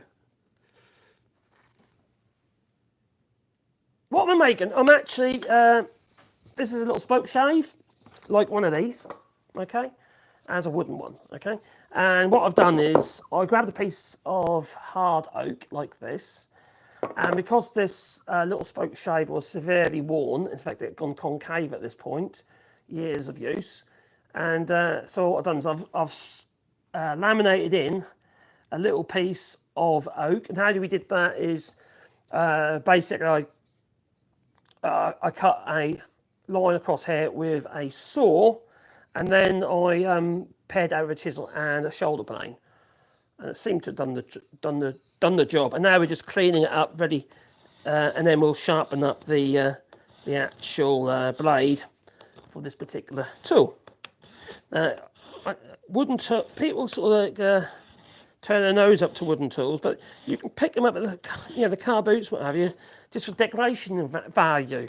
Like you get a hand plane for like, I don't know, for £5 or something stupid. And quite often, more often than not, they have really nice quality plane irons, like Robert Sorby's or Ward cast steel and what have you. So they're definitely worth the punt, really, you know. You might end up with a rubbish one. You know, you take it home and you realise it's got full of woodworm and what have you. So you have to put it in the freezer for God knows how long to kill the woodworm. Or you can just take the plane iron out of it and use it in a new body. It's another option. But like a lot of these old tools, you know, in the end of the day, we have furniture and menuisiers and what have you, cabinet makers who are using wooden hand tools for donkey's years. And look at the stuff they produced, you know, with wooden hand tools. So it seems a little bit silly to disregard them. I certainly don't, you know, because I actually like using them as well. A wooden tool in your hand. Your wood in your hand is more pleasant than a piece of old iron. Especially in the winter. If you're in a cold workshop and you've got to handle cold tools, flipping hell's horrible. We get in there, that's looking good. Just try and get rid of as much of this old varnish. Someone's covered this in some sort of lacquer. It might just be some sort of shellac or something like that, you know. But I don't want anything like that. I want it to better soak up my sweat, you know. That's looking good. All right, carry on. Oh dear. I could have a break from this bit and start sharpening the actual plane iron, couldn't I? Before I get carried away with the, or get bored of the sanding, and then I can come back to the sanding.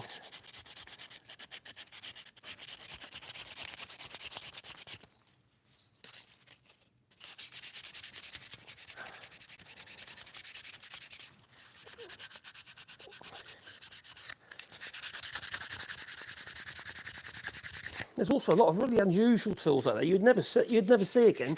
You go to your car boots or what do you call it, like tool jumbles, where you can just have a peruse and just have a look. You might see something that you like and you want to make an offer on.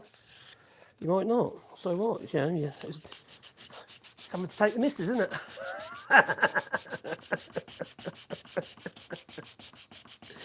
Oh, yes, the dear wife. She's so lucky. She is so lucky. Going to all the tool fairs and that, that's what she loves to do on a Sunday.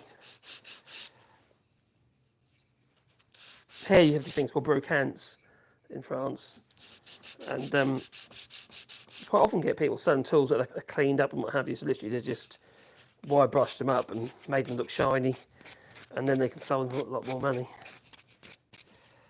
You get a lot of that. Right, so what I'm going to do is I'm going to put this to one side for the minute, and I can't finish sand it yet. Still got some residue on there from the old varnish, and then we've got this plain iron here, which then literally just drops into there. All right, and you tap it in, and you can adjust it on there. But what we need to do, we need to get an edge bag on it because currently it's blunt, very blunt. Now I don't know if there's any special jig I could make for that, possibly. But I'm going to just do it by hand, I think, looking at it, because it's a funny shape. It's like a little hanger, isn't it? It's a little hanger. So I think it's diamond sharpness to start with. Stick some in the vise.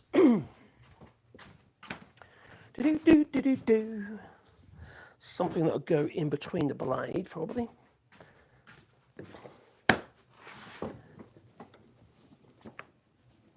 Oh, what's going on in the chat? Afternoon, Wally's. Don't become. Oh, I can see that. Yes.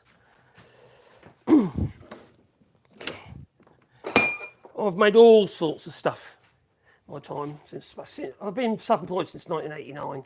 Basically, since I came out of school, really. Nothing wrong with a wooden tool. They're a bit more fiddly, yep. I'm a carpenter and a boat builder. You're a boat builder. And me. Worked with my old man for years. You know, he's dead now, but, you know, in Norfolk. Not just the old Broads cruise and stuff, proper stuff, you know, like riveted, yeah, clinker, etc.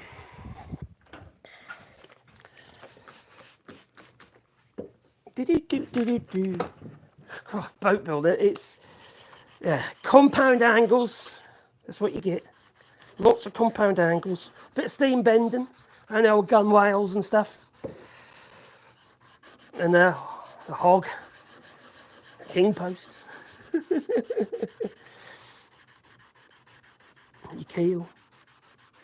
Blimey, they were the days.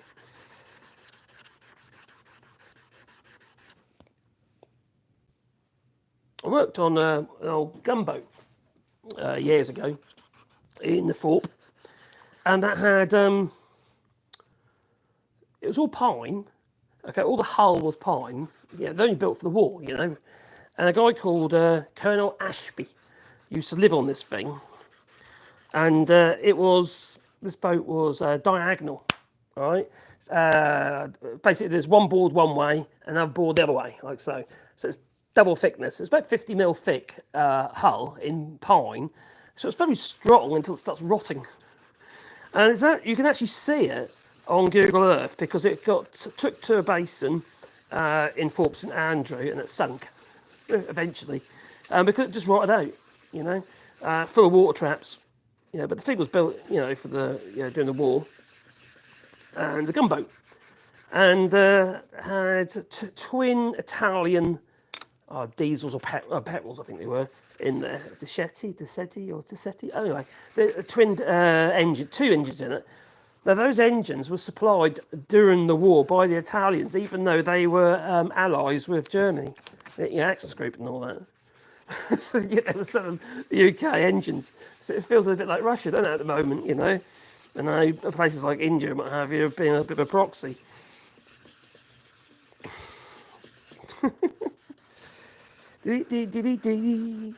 I'm just flattening the back because, as you can see, it certainly is not flat.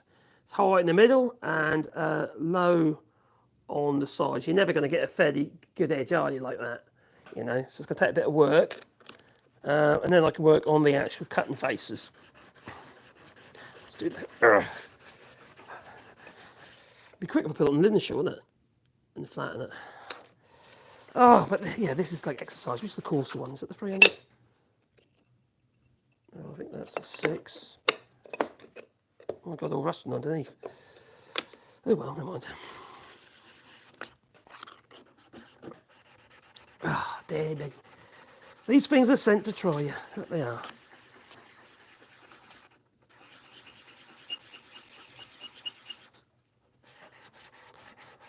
I better not touch the that piece of wood actually, with all these metal on my hands now, because all I have to do is I'll make the actual wood go little black spots and stuff all over it. It shouldn't be very helpful.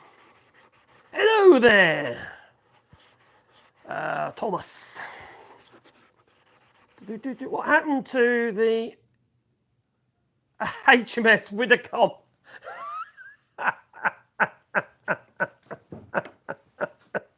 There she blows. Oh dear. Are you talking about Anne Widdicombe by any chance?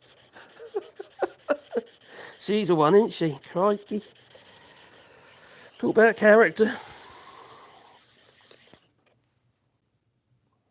And not in a good way either. Right, there you go. I'm getting there, I think. I'm getting there.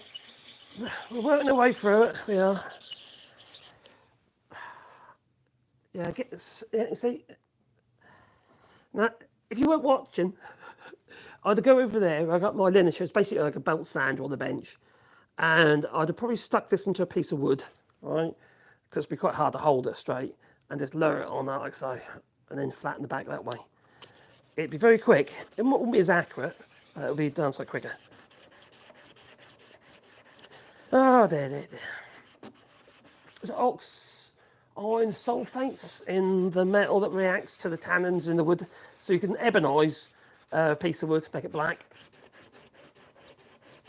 That's how I did the handles, the knobs on the cabinet I made, that pallet wood cabinet, which came out really well. I'm going to have to do it again. I'm going to have to make some more things now because I was really impressed. I had my doubts. I'm not going to get all that out. I'm going to have to concentrate a little bit on. I'm not going to have it now. You say, oh, can I get it all out? I don't want to weaken it. That's got quite a large concave there. Remember these casts, so that is the thing when you cast iron. Different types of ways of casting, to be fair, but if you cast iron the old traditional way, you have to get the stresses out of the iron. So it's effectively called seasoning. And like these old hand planes, these old Stanley Baileys, the old ones, a lot of old iron tools would go for a process of seasoning. And what it basically means is they literally dump them on a big pile, shake them about a bit, then lift them up again with a digger or something, and then pile them up somewhere else and bash them about a bit. And then they keep doing it for like 2 months, 2 or 3 months. And effectively what happens is the castings, the tension that's in the casting gets knocked out of it effectively. And that's called seasoning. Unfortunately, modern, they don't do that anymore. There's, is it tensile cast? Or there's another way of casting, and you don't have to do it anyway. But most of these hand planes, I don't even notice, they're getting heavier and heavier and heavier. And what they've done is they realise it's cheaper to add more iron into the hand plane than it is to actually do it properly in the first place. Because they've literally added all these extra veins and extra. I'll show you actually. I've got a number 5 here. Now, if you look at this number 5, and this these are both number 5s, yeah? And they're both Stanley Baileys. No ribs in the back of that hand plane at all, okay? This is a really nice tool, this one is, all right? And this is this is wartime effort, so it's 1940s, something or other. And this one is post-1970s, it's a much newer tool. And it has these additional pieces of iron. And the reason why they added that is because, and the crosshair as well, everything's just, and then there's no rib down right in there as well, another rib. And the reason they did that is to stabilise the iron. They had to add more material, so they didn't go wonky. And you end up like dips and stuff in it. So, yeah. But if it's been seasoned properly, you don't need all that. But they don't do that anymore, unfortunately. And unfortunately, most Stanley stuff is either made in Mexico or India. It's not what it used to be. No. Now, I would say Stanley as a tool was a better tool than the record. For various reasons. I found the castings more accurate. I find that the record castings can be a little bit... they're nice tools to use, there's nothing wrong. They're still good tools. But the castings definitely aren't as accurate as the Stanley of yesteryear. Modern Stanley as well. It's like that little Stanley Sweetheart you can get. I don't know if it is around £1 or something. Smooth and plain. It's it's a copy of an older Stanley design. But that thing's horrible. It's not a good plane to use. Now, I ain't got one. My friend got one, and he's all excited about this hand plane. He doesn't use it. He uses his old one. He doesn't like it. And I don't like it either. It just feels a bit crap. The adjustment for the plane iron isn't right at the. That's just loose and floppy. It's just not great. It's not a great tool. It shouldn't have been like that. You wouldn't expect it because it's not cheap, really that cheap. Anyway, you'd be better off for buying a footprint instead of buying that. A cheap old footprint tool, and then spend a bit of time on it and get it into a good order. We're nearly there. As long as I've got that shiny all the way along that edge, at the moment, I need more work at this end, I'll be happy. I'm not worried about getting rid of that dip there because I'm removing a lot of material. I'm not worried about that dip there. I'm just worried about that being shiny right up to the edge there, on that edge, and the same on that edge. And then I know the back is going to be flat enough for me. Remember, it's a spoke shave. It's not trying to do a smooth, flat shaving, is it? It's a spoke shave. All been live an hour and 45 minutes. What we have. If you want to support the channel, there's a super chat as well if you want to. It just keeps going and that. Keeps doing lives and what it is as well. And also, obviously, videos. It's busy, very busy. There we go. Nearly there. Oh, getting closer. Getting a lot closer.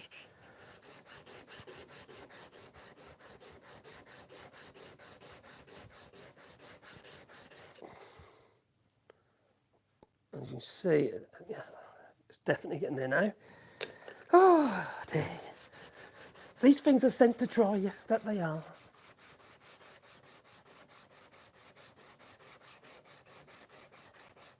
Let's say there. Why is it so small text on there? That's why I have to keep looking on the computer, aren't we? Tea in the oven. Chicken and mushroom with garlic. Oh, crikey. I might go live later on the other channel with the dear missus. I've got some Lego to put together. I'm talking about other stuff.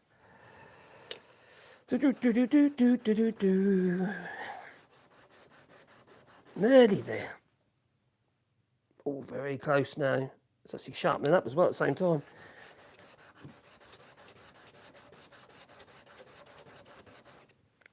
So that would have never been flat on the back there, you know, because a lot of that's in the casting. I'm looking at the back here, it's pitted here as well near the edge. That obviously has come later. Corrosion and all that, you know.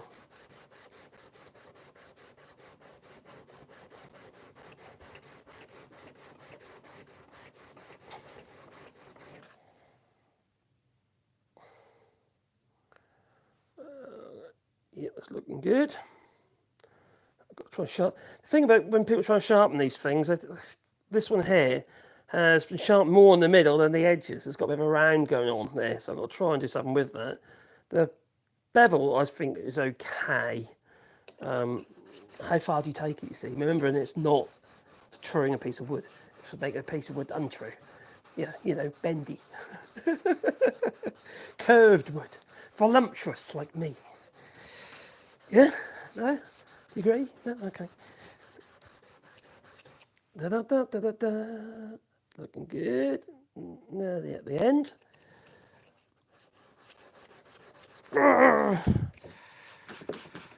Keep your stones clean.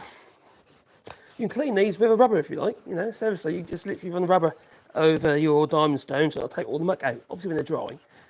That's one way of doing it. The other way is literally just soaking them. Clean them up that way. You get little metal fragments and they get stuck between each of the little grit, you see, and then you end up with, well, to be blunt, to be riding over all the sharp bits because it's been bridged by the stuff that's built up between the little diamond pieces. I think I'm getting to the point now where I'm happy. I don't make it weak. I don't make it too thin.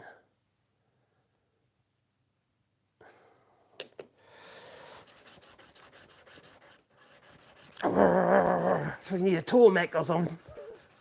Actually, not a tall mech. It's round. I haven't got a tall mech.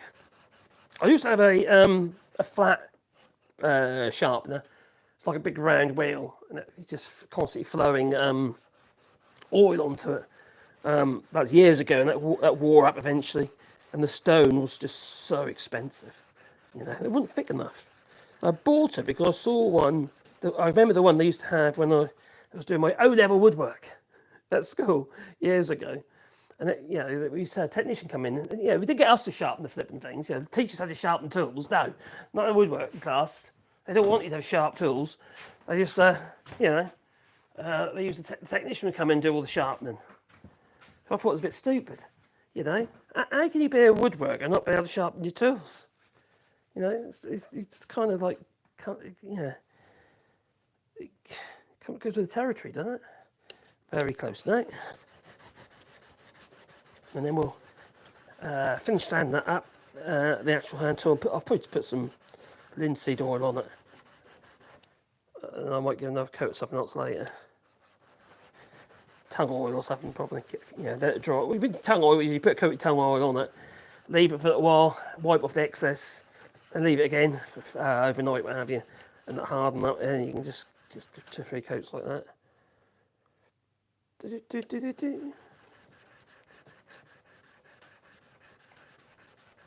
can use walnut oil. The thing about linseed oil, it doesn't harden raw linseed oil. Boiled linseed oil isn't actually technically boiled at all. It's just literally additives. Unless you've got old stuff. No, I actually boil my linseed oil. So it speeds up the hardening process. Not as quick as it is if it's got the chemicals in, the solvents that they put in. Oh, this is going to be a bit interesting because someone mutilated it. Oh god, this is going to be a bit tricky. I need to hold that somehow. Maybe a clamp, so I can then just do what I need to do on this end, or put that in and use that as a file. But that at risk of yeah, I don't know. I don't like that idea. Blimey, all that on the side there. Ah, that might be the way to do it. I'll get a chance to flatten it as well. That's it. That's the way to do it.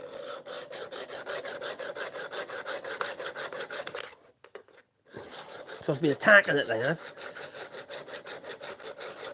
Let's bring it down a bit. See, it's covered in writing.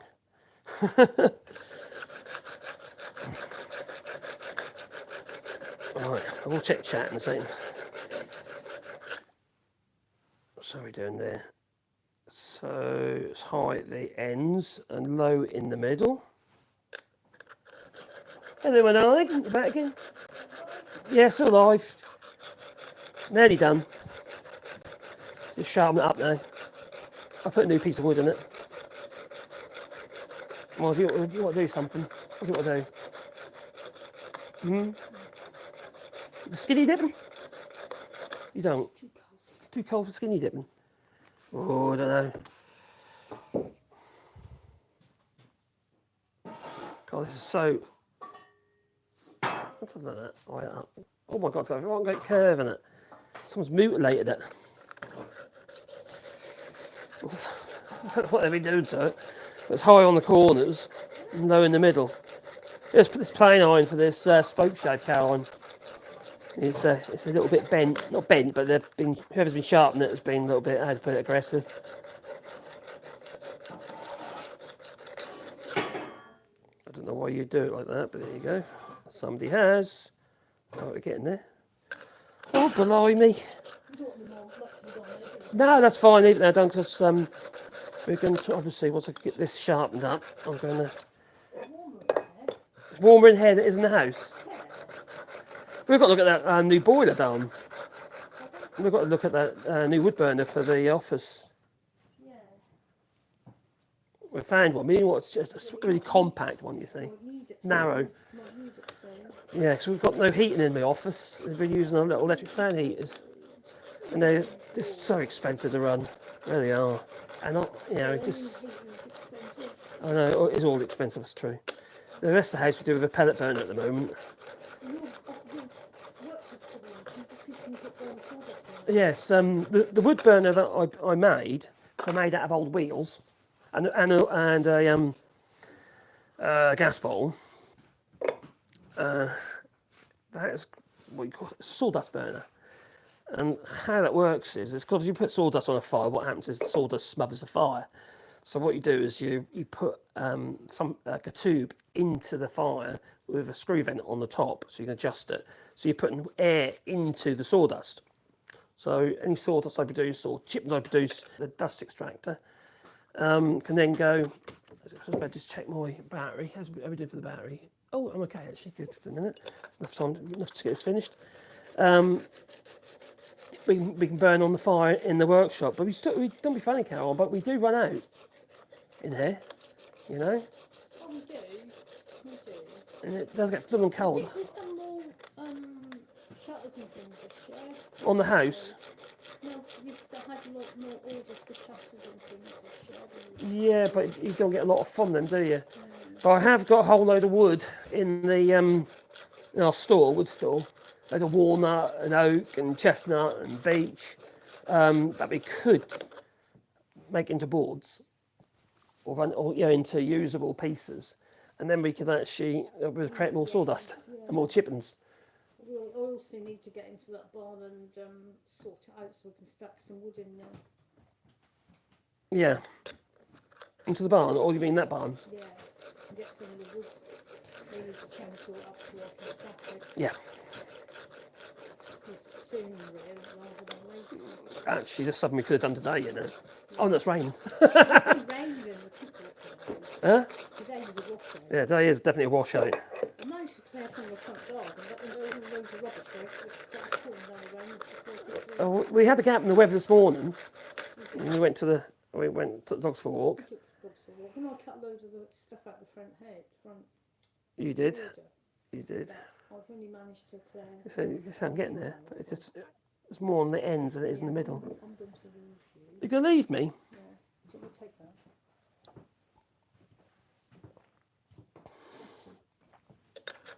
No, thank you. Thank you. This is getting monotonous. So, this is cast, that's why it's hard, you see, it's really hard. Until I actually get those corners down low enough, and I'll be on that middle part section then.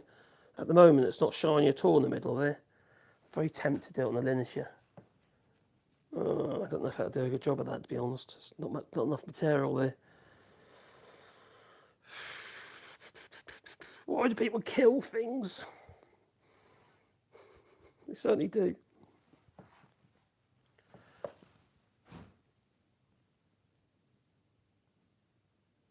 What time I get my Lego out? Not just yet. I don't know what time it is. It's 7 o'clock-ish here in France. That'll be later on tonight. I'm not sure what time yet. I need to speak to Caroline because we're going to do it together. And then we'll talk about stuff on that channel. That'll be on the other channel.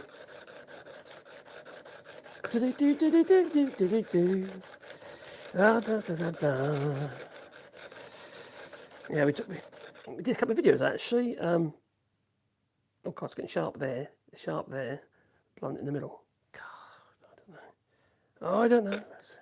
Oh, it's getting narrower in the middle. That's good. Oh dear. This is going to be a sort of labour love of over a period of time, I reckon.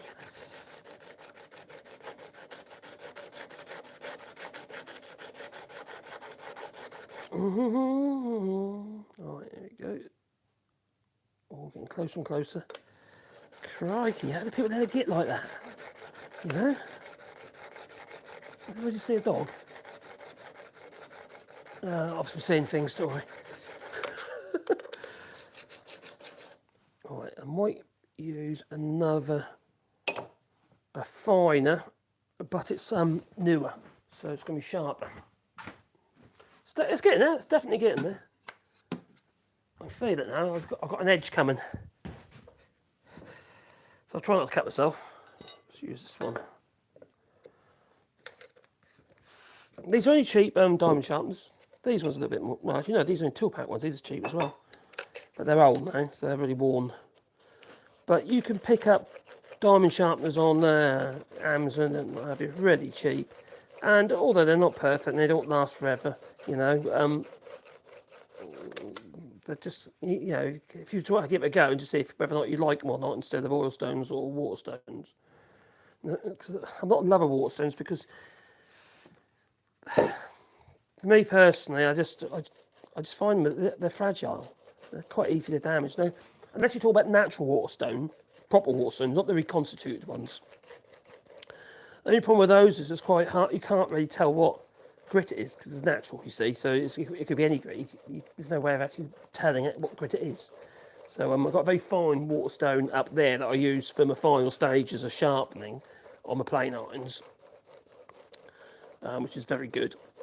But you have to soak them as well. You've got to soak them for a period of time as well. You mustn't let them get dry. They need that lubricant. No, I say it's going to be quicker. I don't know. Is it quicker? I suppose it's a bit quicker. Definitely sharper. Let's try that one. Getting bored with the first one, so try a different one.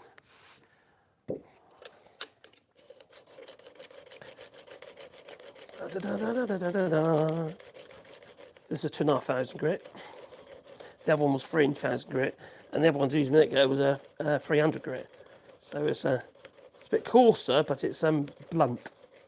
So the diamonds are basically flattened on the tops. or it's missing. But generally, the diamond is electroplated onto the steel normally. I'm kind of getting closer now.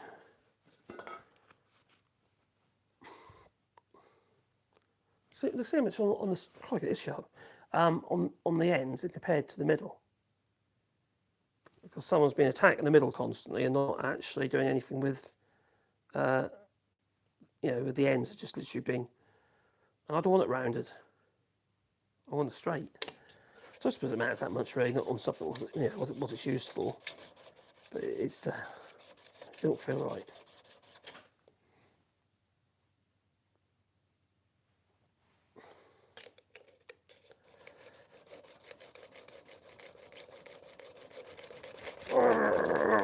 Speeding up then. I'm speeding up.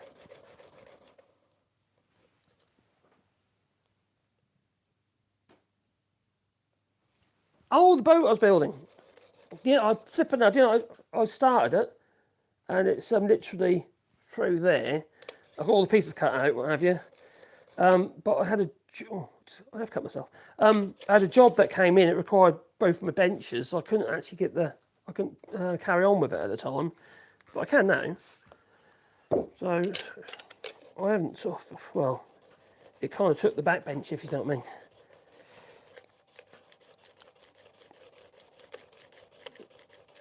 And it'd be quite nice to get that done, really. Oh, we're getting closer and closer and closer. Got a burr on there, nice. This should be able to be sharpened to quite a high degree. Oh, come on.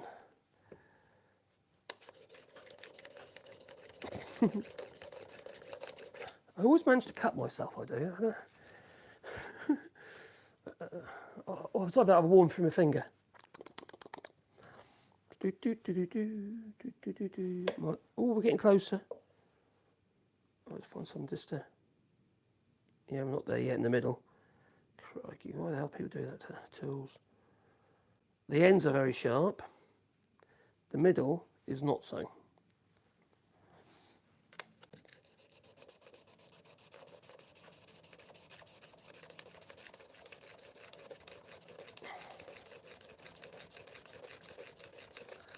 Dear me.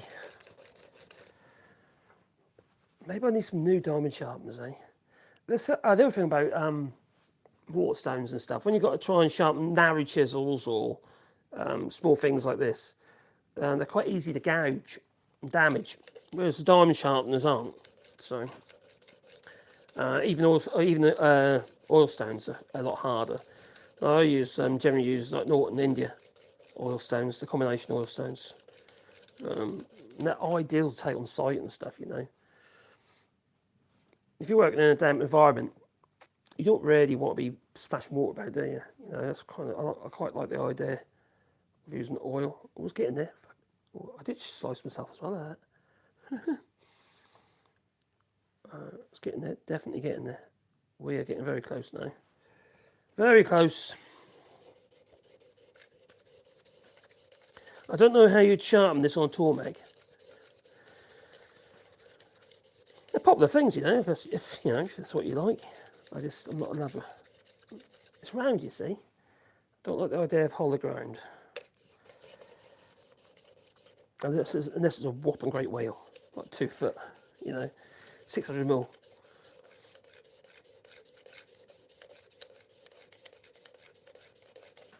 Okay,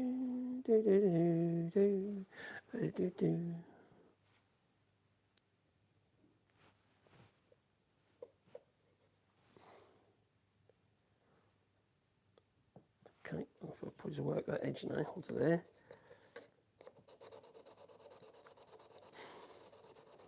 Just using the corner now.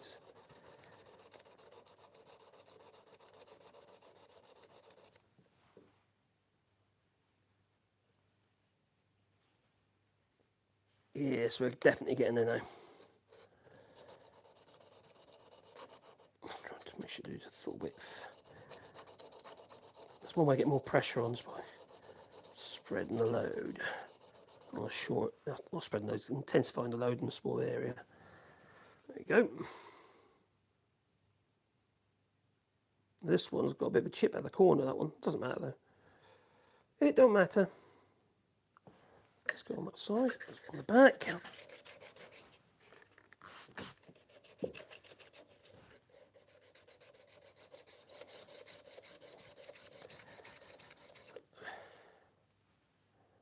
Yes.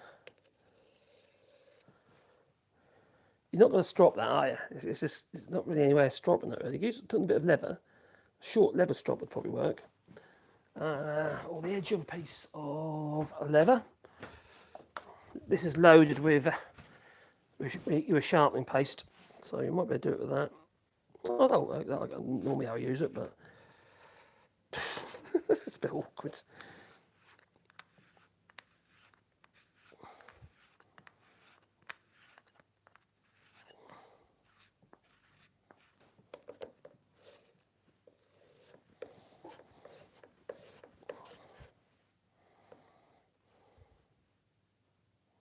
It's definitely sharp enough. Will it shave? Probably not. Oh, actually it will. Yeah, it's definitely shaving. I don't know if you can see that. It's a bit of my fur. Right, so put that to one side for the moment. Now, let's get the sort of stuff out of the way, because what I don't want to do is put any of this nasty stuff all over that wood, because it'll turn it black. Hence, this is oak, right? I didn't paint this or stain it black. That's how it's gone. It's ebonised because of the iron sulphates and stuff has reacted with the metal. So, where are my wipes for my hands? I can't see them. Oh dear me. It's windowline in my hands. See how I look after myself?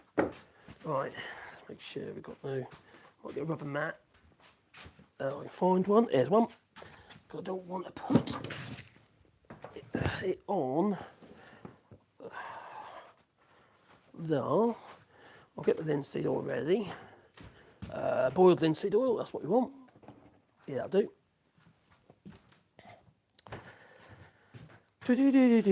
Boiled by me. Now, if you do boil in linseed oil, do it outside.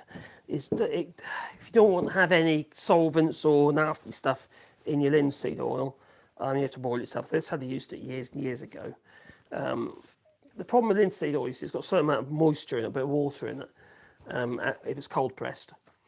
And what happened is that water will retard the oil from hardening.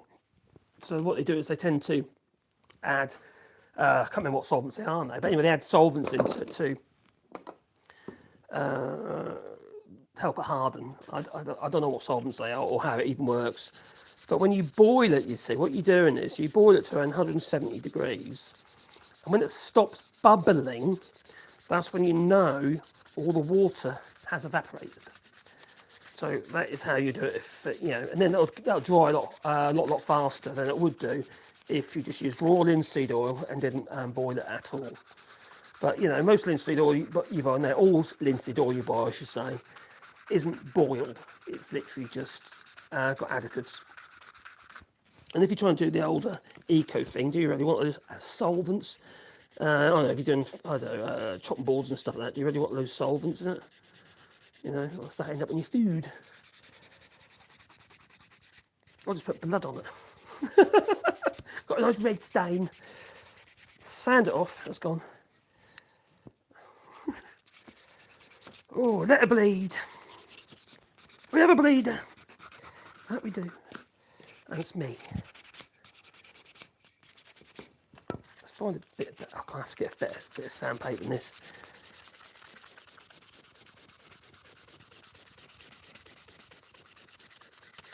It doesn't feel like 150, it feels nearer like 320, this does. But kind of like, I don't know, it seems to go really blunt really quickly. I think we're nearly there. Oh, the end.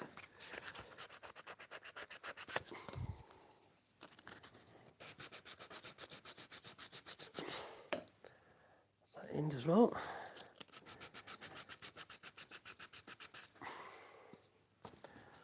I've got it all yet. don't want any of that old stuff. I want the oil to soak in, so I don't want any of the old shellac or whatever that might be on there, stopping the oil from soaking in. There.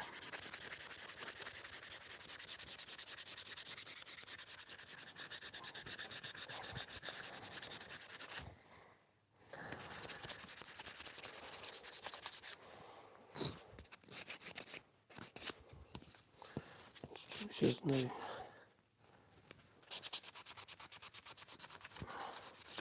Getting very close. We're about there now, do you remember about there? I think we're about there. Just make sure that's the same as that side. Uniform. As if it matters.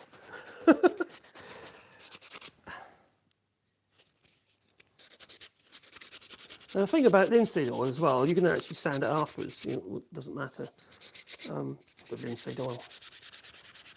You can sand it while it's even wet with linseed oil. You know, then you can wipe it off and stuff. So. Right, so far, I think that's probably good enough. Is that good enough? Right, find a little pot. Got a little brush over there. Show you a little brush.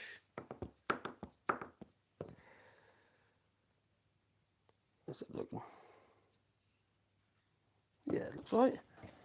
A bit of boiled linseed oil in there. Don't need much.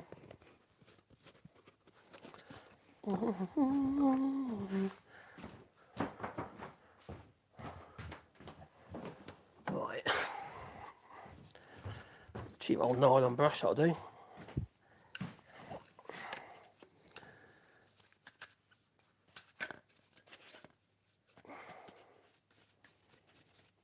Make sure I get to all these little holes and nooks and crannies.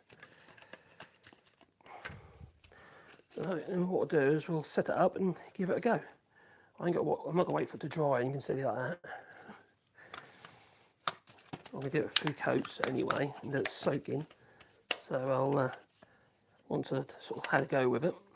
I didn't want to have a go with it before I got something on there, because the dirt in my hands is going to react with the wood, and I didn't want that to happen.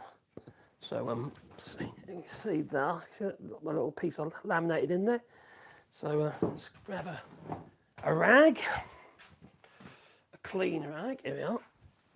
There's one.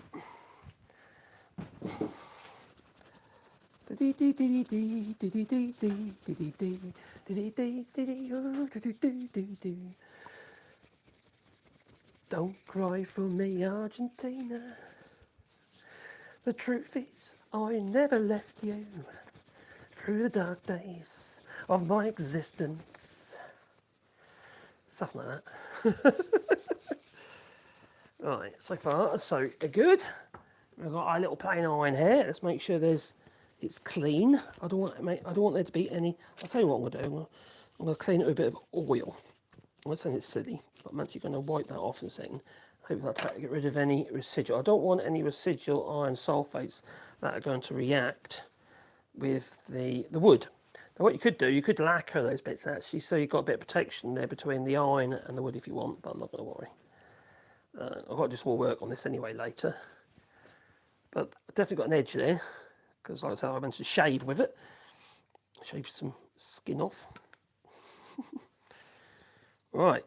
How's that looking with that edge of that wood? I think that's looking quite good. I need my little hammer. What do I do with that? I had it a minute ago, didn't I? Because I used it at the beginning. A little ball peen hammer. What have I done with that? Oh, here it is. So we're going to grab a piece of wood of one description or another and see whether or not we can set this up.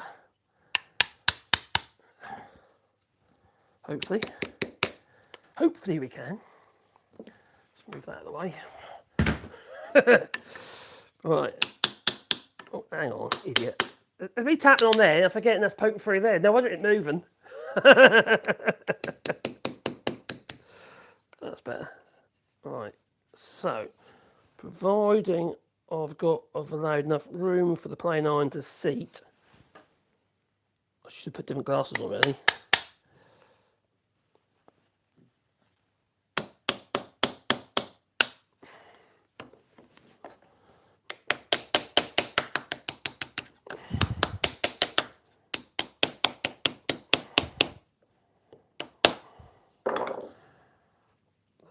done good. Now, when you set your plane iron in a spoke shave, you don't necessarily want it to be perfectly parallel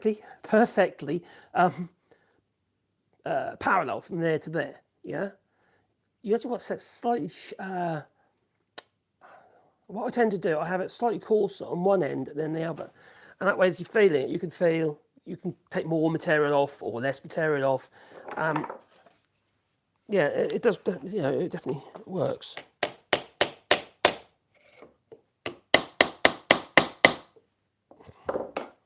Right, anyway, it's a fun piece of wood that we can use to demonstrate it. Now, I probably will end up tacking it a little bit more later, flatten the bottom a bit more later, but I'm going to run out of battery if I'm not careful. What have we got that we can use to demonstrate that on? Just a piece of old pine would do, isn't it? Anything will do, really. Don't want to use that. I've got a branch. I could use a branch, it's still got the leaves on it. Right, oh, crappy old bit. Hang on, what's that? That'll do, a bit of rebate on there. Bit of old pine, that'll do. It's not the best material to demonstrate a spoke shave on, but there you go. Got a curvy bit. It's quite a narrow face on there, so.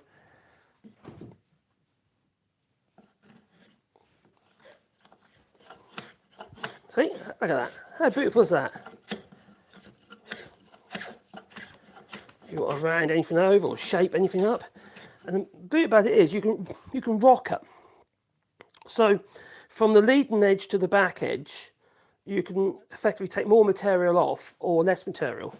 So you feel it on here, and if I can rock it back a little bit, and you'll change the angle of attack. So if I can bring it forwards like so, I'm taking more material off on the right hand side, because it's set coarser on this side than it is on that side. So I can take more material, I've got the angle right, that is. I take more material off there like so. I wasn't actually even on the plane iron then. So there you go. Like that. More material off there like so. And on the other side, it's much more shallow. See?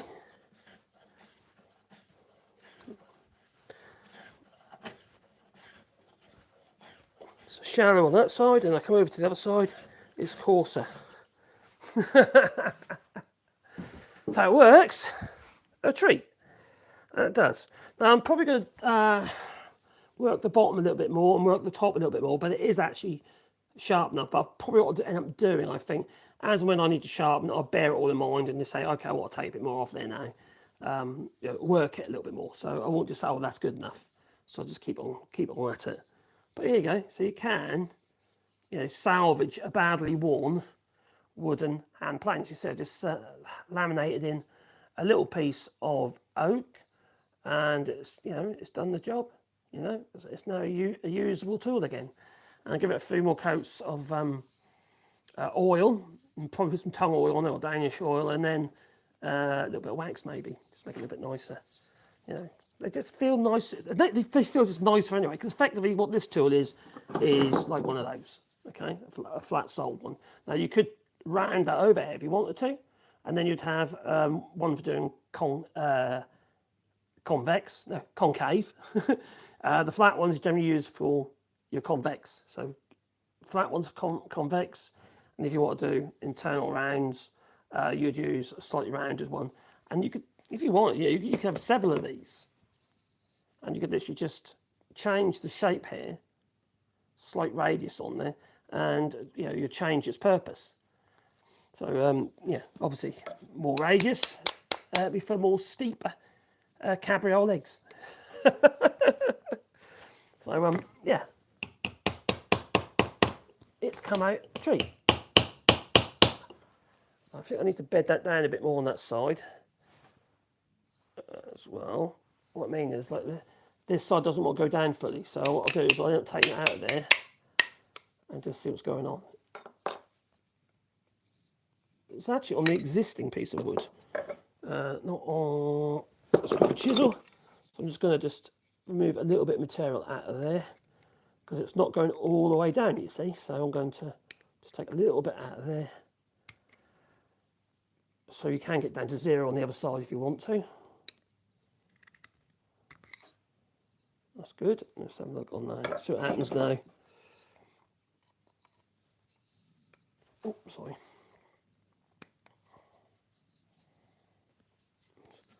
Can we get that all the way down now? Yes, that's it.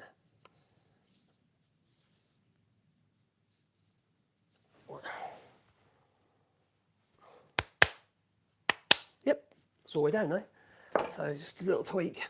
Basically, there was a bit of the old piece of wood wasn't allowing the end of the plane on to be fully seated, but it is now. So anyway, there you go. That's another little tool. So what I'm going to do now, I'm just going to whack a little bit of a bit more linseed oil on it. As you see, it definitely works. And I'm going to leave it overnight. Let it soak right in. And I'll just keep adding more layers of oil until I'm happy that it's absolutely petrified in oil. And there's nothing wrong with using wooden tools at all. In fact, you look like more of a professional. You look more traditional if you've got using our wooden tools. You see. There you go. And the same with hand planes. What have you? I'll show you my little jack plane. Okay, I've whacked a load in there, a load of oil in there ready. Now I'm just going to leave that now. We'll put that to one side and let that soak in and do its thing. But if I show you my jack plane that I use, which is that one there. A bit dusty because I've just been blowing dust about with all the airline. And I've got a compass plane, a wooden compass plane, and which I don't use that much, but I have used it, but I haven't used that for years. I've got a record compass plane, adjustable one, and which is really handy when doing your gun whales and stuff like that, if you can't steam bend them right round. And this is like called a coffin plane. Now, I actually got this years and years ago from a car boot or something. Was it a car boot or was it given to me? I can't remember now actually. And this happens to have a Ward cast steel plane iron in there, which is very, very nice, and so has this one here. So yeah, this one I believe isn't. I don't think that's Ward. I think that's Robert Sorby in that one. But this is actually really nice to use, and I was quite surprised when I saw what's his name? Oh, crikey, he drops it. When I saw another YouTuber say how he hated this plane, it was very uncomfortable and stuff. It's not uncomfortable at all. I don't find it uncomfortable, and I could use it all day long, no trouble. It's a really nice tool, it really is.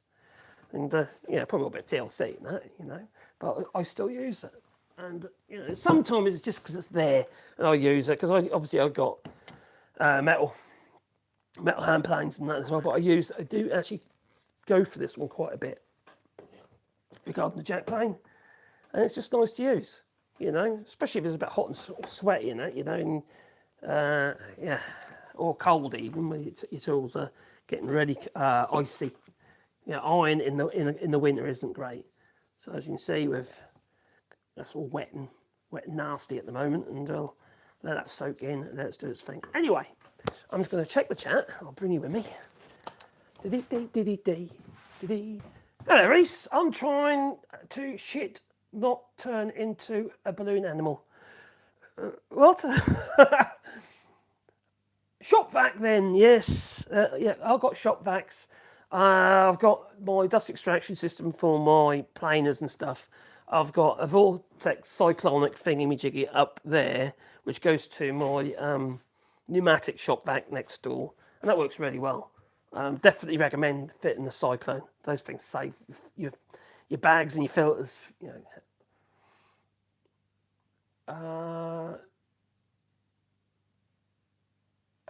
Brazil numero 1. Okay. Okay. Greetings from Brazil. Blimey. Is it Brazil where you've been blocking Elon Musk? Oh, there. Oh, cheers, Reese. Show and tell. Show what? I had no idea there was any famous Swiss scientist. Let me research that. What? I'm Brazilian. Leo, you sound too nice to be from Paris. Oh dear, that's a stereotype. Hello, Leo. Just discovered you through this live, a nice one. I'm already hooked. Love the energy and whom. Oh, thank you very much, Leo. Heading straight to Patreon to support you. Oh, wow, thank you so much. Love from Paris. Yeah, we're going to do regular lives on this channel, and there's already a load on the channel already, lives and stuff. But it'll be little tool projects. I've got some other things I want to make. I want to make another tool cabinet to go on here. I've already got the frame, which used to be my whiteboard frame on our whiteboard. The whiteboard's knackered, so take the whiteboard out. I'm basically going to make a box cabinet behind it and do a very similar thing to like I've done here. Because I haven't got enough planes. Actually, I ain't got enough space to have more all out. I don't know, I'm a bit nuts really. I kind of like to sometimes just picking up something different for the hell of it, you know, instead of going for the same old stuff all the time. And if you know, I've collected my tools over several years, and it's I don't chuck anything out, you know. So if it's broken, I like to try and fix it, you know. And the same with other tools and that as well, like, you know, hand planes and, you know, look at this little Stanley Bailey. This used to be my father's Stanley Bailey. My one's actually the newer one, this one up here, which is original. Now, this was in a hell of a state, so I cleaned it all up, made new knobs and stuff for it, and that's a walnut and, walnut and cherry. And I've got a little cherry handle in my pattern here for my handle, where I have a little hand grip in there like so. And paint it all up, made it all nice and new and that. And it's really nice to use. And I suppose it's like, you know, a testament for my old father, who was a craftsman. And what else I do? Yeah, my other hand planes like these here have got my pattern for the handles, the totes. And, oh, here it is. It's the pattern. I might make actually a PDF of these, you know, all my patterns and stuff. Now, people say, why do you do that for, you know? I'll tell you why, is your hand always falls in exactly the same place on the handle. Until you start using a hand plane that has a tote like that, you know, handle like that, you don't realise your hand's always in the same place. So you're always handling at the same place. You've got that muscle memory. I just like it. I find it, for me, it feels more natural for me. It might not work for you, but yes, I like it anyway. So there. Oh dear.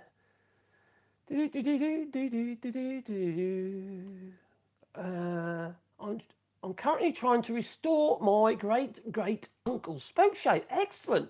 He made in 1889. Blimey, that's pretty cool. So you've been restoring your great uncle's spoke shave, and I can't even remember where I got this one. I've got several of these old wooden ones which I need to tart up. Got one which got the little hangers are broken on it. I need to do something about it. Maybe I can weld some bits of metal on it or something. I don't know. But there's such nice tools to use. They really are. And now that's kind of like laminate that piece, and this is now a useful tool. It's going to be I'll be going in my cabinet because I will use it. You see, I'd probably go for that. If it's a nice piece of work, not if it's a rough old piece of branch or something I'm trying to shape up or something, you know, into something, I'll use one of the old metal ones, you know, like this old Stanley here. The Stanley or the record? Not the record, sorry. Like this old records, I'll use that one. Or if I wanted one with a convex bottom for concave, I'd use that one, you know. Even these need TLC, really, you know, I can make them shiny. Shiny. Right, anyway, who have I missed? Do I rate Festool? Oh my, I've got a confession. Oh no, I've got to make my confession. Okay, I'll tell you what. I thought I had 2 Festools. No, I haven't. I've actually got 3 Festools. Okay, I've got Festool pencil number 1. And I've got Festool pencil number 2. But also, I confess, I have a domino dowler.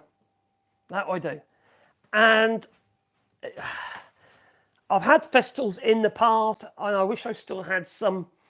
I like the Rotex sander, the 150. Brilliant tool. That is. Jigsaws I don't like. I don't like Festool jigsaws. They're TS55 stuff, they're all very nice, but they're too expensive, and you've got options. And the reason why I bought the Domino dowel is because I had a particular job to do, and it paid for itself in the first job, and it's been brilliant. I love that machine, and I don't buy the stupid little dominoes from Vestal. I make my own because I make any length from that material that I'm using. So if I'm making oak doors, I use oak dominoes, which are basically just like little wooden dowels, oval shaped. So it basically cuts an oval, sort of rounded square hole, and you can do like multiple loose tenons, and it's so strong.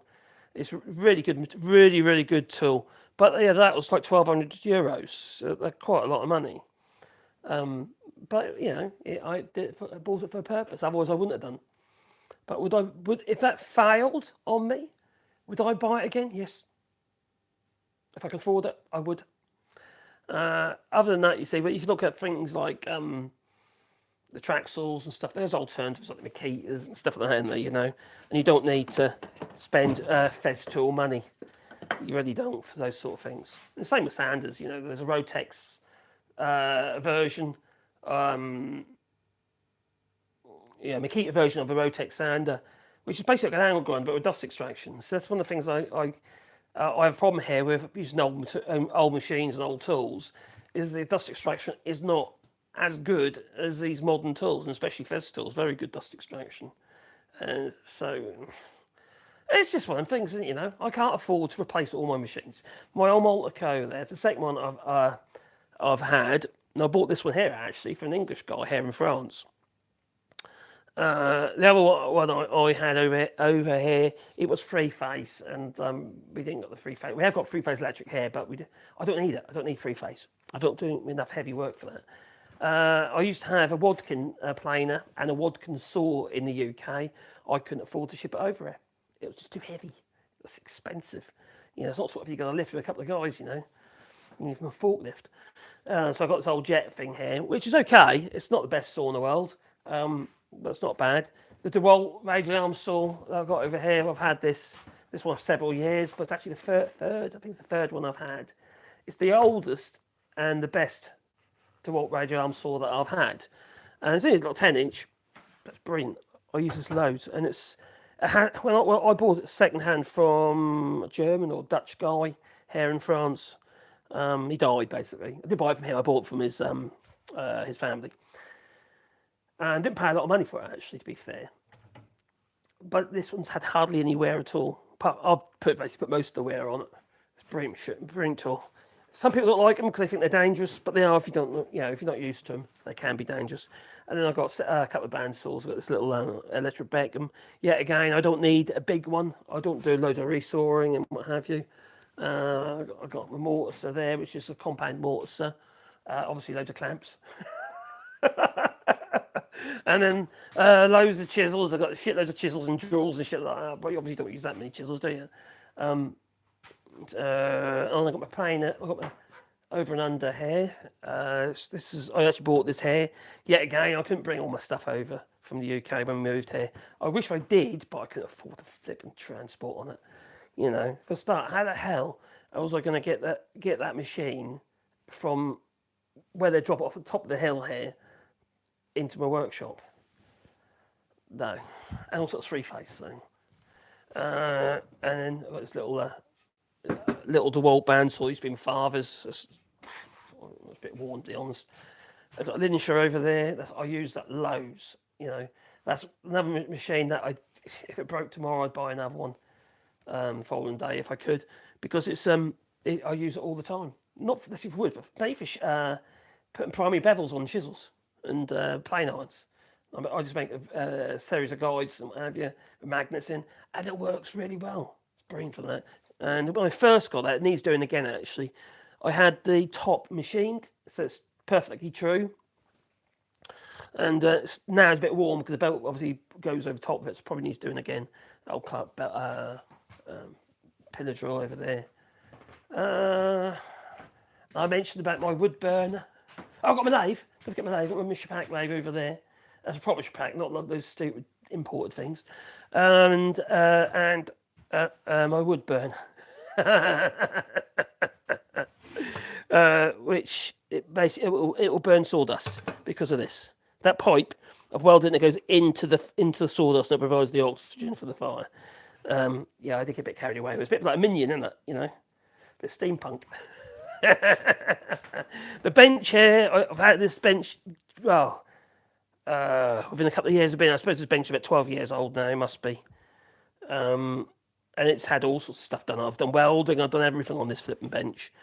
It's a fixed bench, you can't move it. It's 2.2 metres long, well, actually, no, it's longer, it's 2.4 metres long, and it's 1.2 metres wide. It did have a pine top on it, but it started getting a bit manky.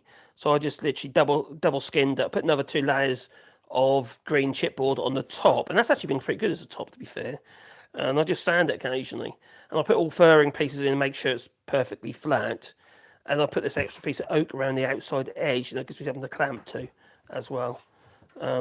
It's all the framework on it is literally well, it's Douglas fir, but it's Douglas fir that came out of the old sorting office in London, and it was used for bomb proofing. It was literally beams. I bought all these beams and had them machined down, milled down into planks and into sections.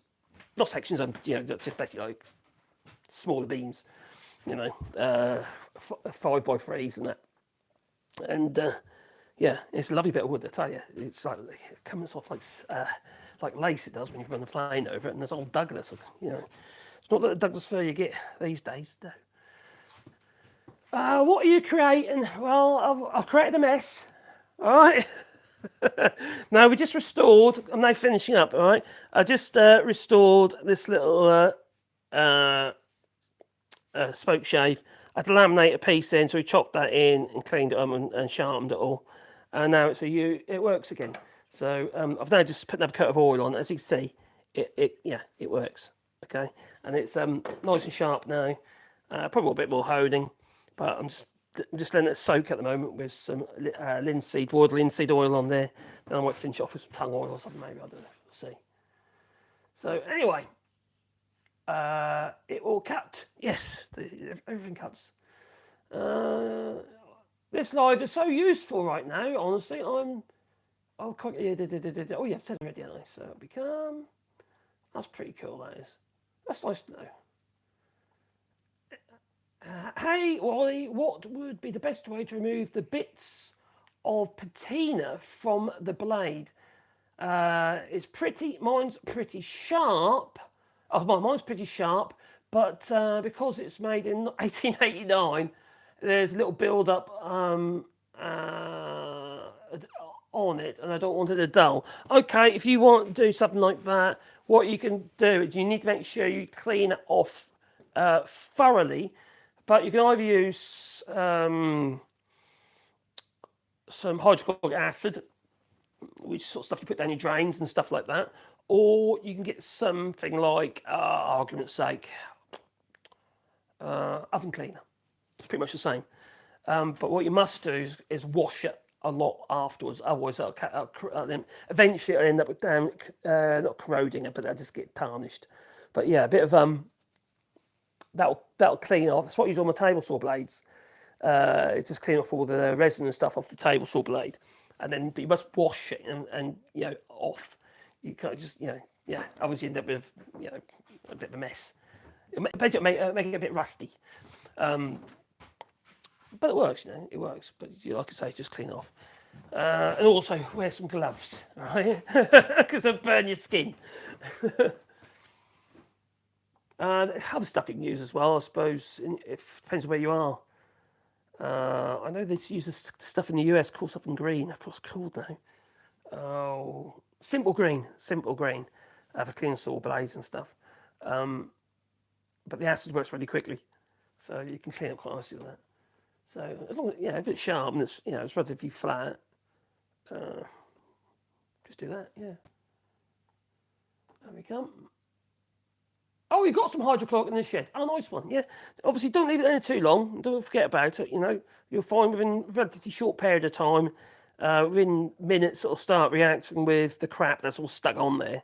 And then little tiny wire brush, like a brass one, like you use for like a suede brush, and just clean it up. Won't damage your edge then. and then just clean off the excess that way, or even just a Scotch-Brite pad or something like that. But obviously make sure you wash the stuff off your hands. If you're getting on your hands on your splashes, and obviously off your tools as well. So, brick cleaner works as well, which is basically hydrochloric acid again. No, you're right, Mad Monk. I'm now clocking off now anyway, mate. So, I'm gonna see you later and everybody else, I hope. So please check back again later, but please boot the old like button because it certainly helps the channel. And I need all the help I can get, you know. One day, it might be able to keep me in the lifestyle I've become accustomed to. Yeah, a mess. Anyway, till then, and thanks for joining us.